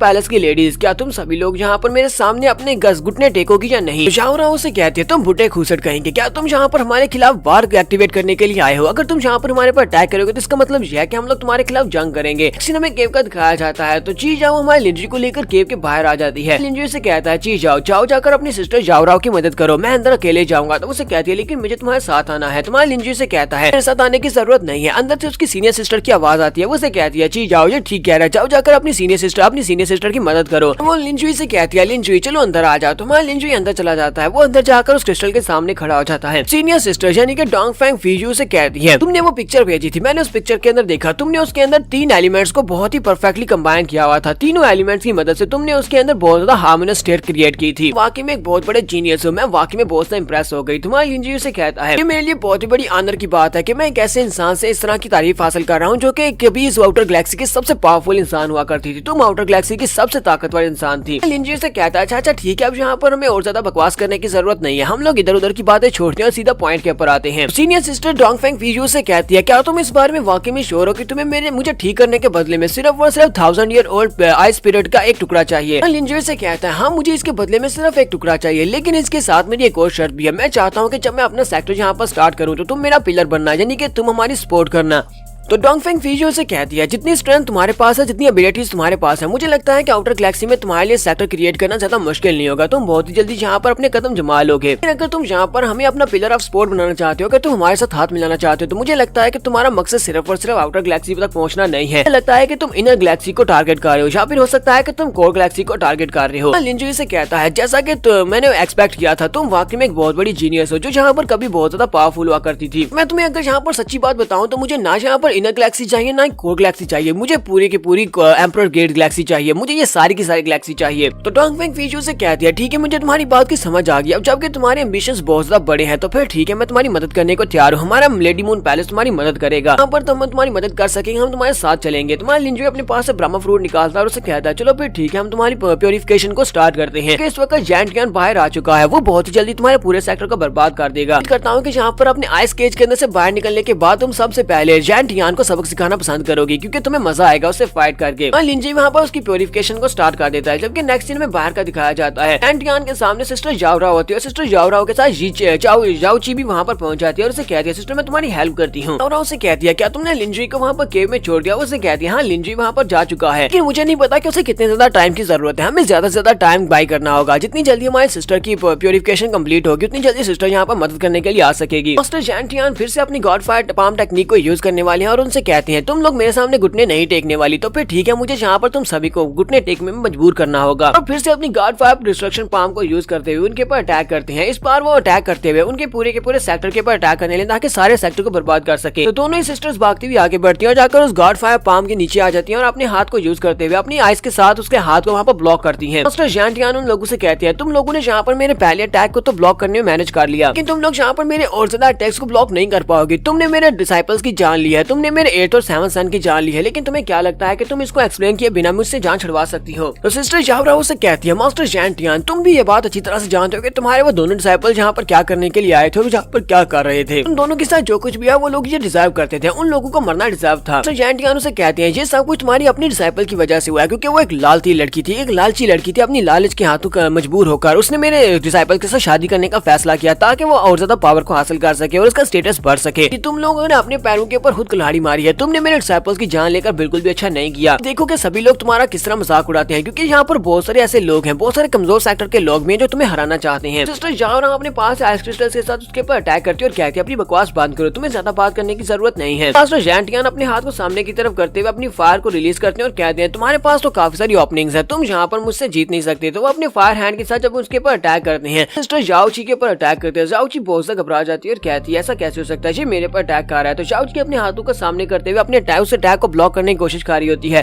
सिस्टर जाओराओ उसके पास पहुंच जाती है, उसे पीछे की तरफ धक्का देती है और कहती है जाओची प्लीज बचो। ऐसी वहाँ पर उसको पीछे की तरफ धक्का देती है। मास्टर जेंट कियान हंसना शुरू कर देते हैं और कहते हैं मैं यहाँ पर तुम्हारे इंतजार कर रहा था, मुझे पता था कि तुम इसको बचाने के लिए यहाँ पर जरूर आओगी। अपनी मुट्ठी को बंद करते हुए उसको अपनी मुट्ठी के अंदर जबरदस्त पिंच करते हैं, जिसकी वजह से वो दोनों जख्मी होकर नीचे की तरफ गिर जाती हैं। मास्टर जेंट कियान कहता है जितना मैंने सुना था तुम लोग उतनी पावरफुल नहीं हो, मैंने सुना था कि पैलेस मास्टर्स काफी ज्यादा स्ट्रॉन्ग है, लेकिन तुम बिल्कुल भी स्ट्रॉन्ग नहीं हो। तो जाओराओ जख्मी होकर नीचे गिरती है तो जाओची उसके पास ही बैठी होती है। वो उसे कहती है सिस्टर ये सारी मेरी गलती है, अगर मैं वहाँ पर अपना ध्यान रखती तो मुझे बचाने के लिए नहीं आती, तुम्हारे साथ ये सब कुछ नहीं होता। जाओराओ से कहती है तुम्हें यहाँ पर बिल्कुल भी गुस्सा आने की जरूरत नहीं है, सब कुछ उस बुढ़े घुसट की वजह से हुआ। उस बुढ़े घुसट ने तुम्हें गुस्सा दिलाया था, जिसकी वजह से उसने तुम्हारे पर पहले अटैक किया और मैं तुम्हें बचाने के लिए आई। मास्टर जेंट कियान उनसे कहते हैं मैंने सुना है कि मेरे डिसाइपल्स को सबसे पहले एक लड़के ने जख्मी किया था, वो लड़का जिसका नाम लिनजुई है वो कहाँ पर है, जल्दी से बाहर लेकर आओ। मुझे पता है कि वो इस वक्त यहीं पर तुम्हारे पैलेस में है, अगर तुम उसे हैंड ओवर कर देती हो तो मैं सोचूंगा तुम्हें सभी लोगों की जान बख्शने के बारे में, हो सकता है मैं तुम्हें जिंदा छोड़ दूं। तो जाओराओ कहती है इसको कैसे पता चला कि वो लड़का इस वक्त यहाँ पर है? मास्टर जाओची कहती है हो सकता है कि जैनरैन ने इसको बताया हो, जैनरैन गद्दार निकली, उसने जाकर मास्टर जेंट कियान को बता दिया। जाओराओ फिर से उठकर खड़ी हो जाती है और उसे कहती है मास्टर जेंट कियान तुम्हें क्या लगता है कि हम लोग मास्टर लिंजी को तुम्हें सौंप देंगे? मास्टर लिन हमारे लेडीज पैलेस के एक बहुत ही एक्सट्रीम गेस्ट है, वो हमारे बहुत अच्छे मेहमान है और हम उन्हें तुम्हें कमारे वाले कभी भी नहीं करने वाले। मास्टर उसके ऊपर फिर से अटैक करते हुए कहते हैं मैंने सुना है कि तुम लोगों ने कभी भी अपने पैलेस के अंदर किसी भी मर्द को इनवाइट नहीं किया, लेकिन तुम यहाँ पर एक मर्द के लिए हमारे ब्लेजिंग हॉल सेक्टर को अवॉइड कर रहे हो, यानी कि इसको हम तुम लोग यहाँ पर गुस्सा दिलाने की कोशिश कर रहे हो। तुम्हें लगता है कि वो मर्द इस लायक है? मैं यहाँ पर तुम्हें तुम्हारे इस फैसले के कॉन्सिक्वेंसेस दिखाने वाला हूँ, मैं तुम्हें दिखाता हूँ कि तुम्हारे इस फैसले का नतीजा क्या होने वाला है। तुम सभी लोग यहाँ पर मरने वाली हो। तो वहाँ अपनी फायर के साथ एक सांप बना लेते हैं, उस सांप के साथ उन दोनों को लपेट लेते हैं और कहते हैं तुम दोनों यहाँ से बिल्कुल भी नहीं जा सकती। जाओराओ अपनी सिस्टर जाओची से कहती है सिस्टर जाओची तुम्हें यहाँ से जाना होगा, तुम तो इस जेंट कियान के मुकाबले में बहुत ज्यादा कमजोर हो, मैं यहाँ पर रुकती हूँ तुम भाग जाओ। वो कहती है नहीं हम दोनों यहाँ पर एक साथ मरेंगे अगर मरना ही है तो। जाओची कहती है मैं भी यहाँ पर तुम्हारी मदद करने के लिए आती हूँ। तो वो जल्दी से अपने पास अपनी डार्कनेसनेस वाइन को पीती है तो उसकी पावर्स बढ़ सके, और अपनी पावर्स को बढ़ाने के बाद वो जल्दी से उड़ती हुई ऊपर चली जाती है। अपनी पावर्स को रिलीज करते हुए कहती है मेरे साथ तुम्हारी फाइट होने वाली है। मास्टर जाओची यानी कि वाइन गार्डस ये अभी तक एम्परर राम में नहीं है, ये भी काफी ज्यादा कमजोर है, इसी वजह से ये इसका मुकाबला बिल्कुल भी नहीं कर सकती। तो जाओराओ दूर से चलाकर उसे कहती है जाओची दूर से चलाकर उसे कहती है सिस्टर ऐसा मत करो, तो अभी तक अपनी एम्परर राम में भी नहीं हो, तुम इसका मुकाबला नहीं कर सकती, ये तुमसे बहुत ज्यादा स्ट्रॉन्ग है। वाइन गार्डस अपनी पावर्स को यूज करते हुए उन दोनों के इर्द गिर्द जो फायर के साथ रस्सी बनी होती है वो उसको काट देती है। तो मास्टर जैंटियान कहते हैं तुम यहाँ पर मेरे बिजनेस में अपनी टांग अड़ा रही हो जबकि तुम बहुत ज्यादा कमजोर हो। अपनी फायर डिस्ट्रक्शन पाम को यूज करते हुए जाओ जी के ऊपर अटैक करता है। तो जाओ जी के ऊपर जब अटैक करता है तो वहाँ पर एक जबरदस्त धमाका होता है। जाओ जी कहती है लगता है कि मैं मरने वाली हूँ। वक्त धमाका होने के बाद दिखाते हैं वो सभी लोग बहुत ज्यादा घबरा जाते हैं कि जाओ जी के साथ क्या हुआ होगा। मास्टर जैंटियान भी काफी ज्यादा खुश हो रहा था और कहता है मेरे इस अटैक से तो कोई भी बचकर नहीं जा सकता, स्पेशली तुम्हारी जैसी कमजोर औरत तो बिल्कुल भी नहीं बचकर जा सकती। धुएं के अंदर से उसे आवाज आती है मास्टर जैंटियान तुम बहुत ज्यादा बुढ़े हो चुके हो, लेकिन तुम यहाँ पर ये गलती तो ना करो कि मेरे लोगों के ऊपर अटैक करो। लगता है कि तुम्हें मरने की बहुत ज्यादा जल्दी है अपने ज़ेंग जिनशान का बदला लेने के लिए। लिंजुई वहाँ पर खड़ा होता है। लिंजुई ने जाओ जी को अपनी गोद में उठाया होता है। देखने के बाद मास्टर जैंटियान और भी ज्यादा गुस्सा हो जाते हैं और कहते हैं तुम्हारी हिम्मत कैसे मेरे सामने आने की, तुम मेरे हाथों से मरने वाले हो। और वो अपने पास से अपनी फायर पाम को यूज करते हैं, इस बार पंच बनाते हैं और उसके ऊपर अटैक करते हैं। जबकि उसी वक्त माया जुंजी के सामने एक बड़ी सी शील्ड बन जाती है, आइस शील्ड, जिसके साथ उसकी पाम वहीं पर ब्लॉक हो जाती है। जैंटियान और भी ज्यादा घबरा जाता है और कहता है अब यहाँ पर कौन आ गया, किसने मेरे अटैक को ब्लॉक कर लिया, इसके इतनी पावर किसके पास है। डोंगफेंग फीजू वहाँ पर पहुंच जाती है। डोंगफेंग फीजू से कहती है तुम्हारे फायर ब्लेजिंग हार को क्या लगता है तुम हमारे लेडीज मून पैलेस को इतनी आसानी के साथ बुली कर सकते हो, तुम जब चाहे आकर हमारे किसी के ऊपर भी अटैक कर सकते हो। मास्टर जैंटियान उसकी तरफ देखते ही बहुत ज्यादा चौंक जाते हैं क्योंकि वो उसकी पावर्स को सेंस कर रहे होते हैं। वो कहते हैं ऐसा कैसे हो सकता है, ये लड़की अपनी एम्परर राम के 4th लेवल तक कैसे पहुंच गई। यहाँ पर हम लोग अपनी एपिसोड 80 का एंड करेंगे। एपिसोड की एक्सप्लेनेशन अच्छी लगी हो तो कमेंट करके जरूर बताइएगा। चैनल को सब्सक्राइब कर दे, वीडियो को लाइक और शेयर कर दें। शुक्रिया।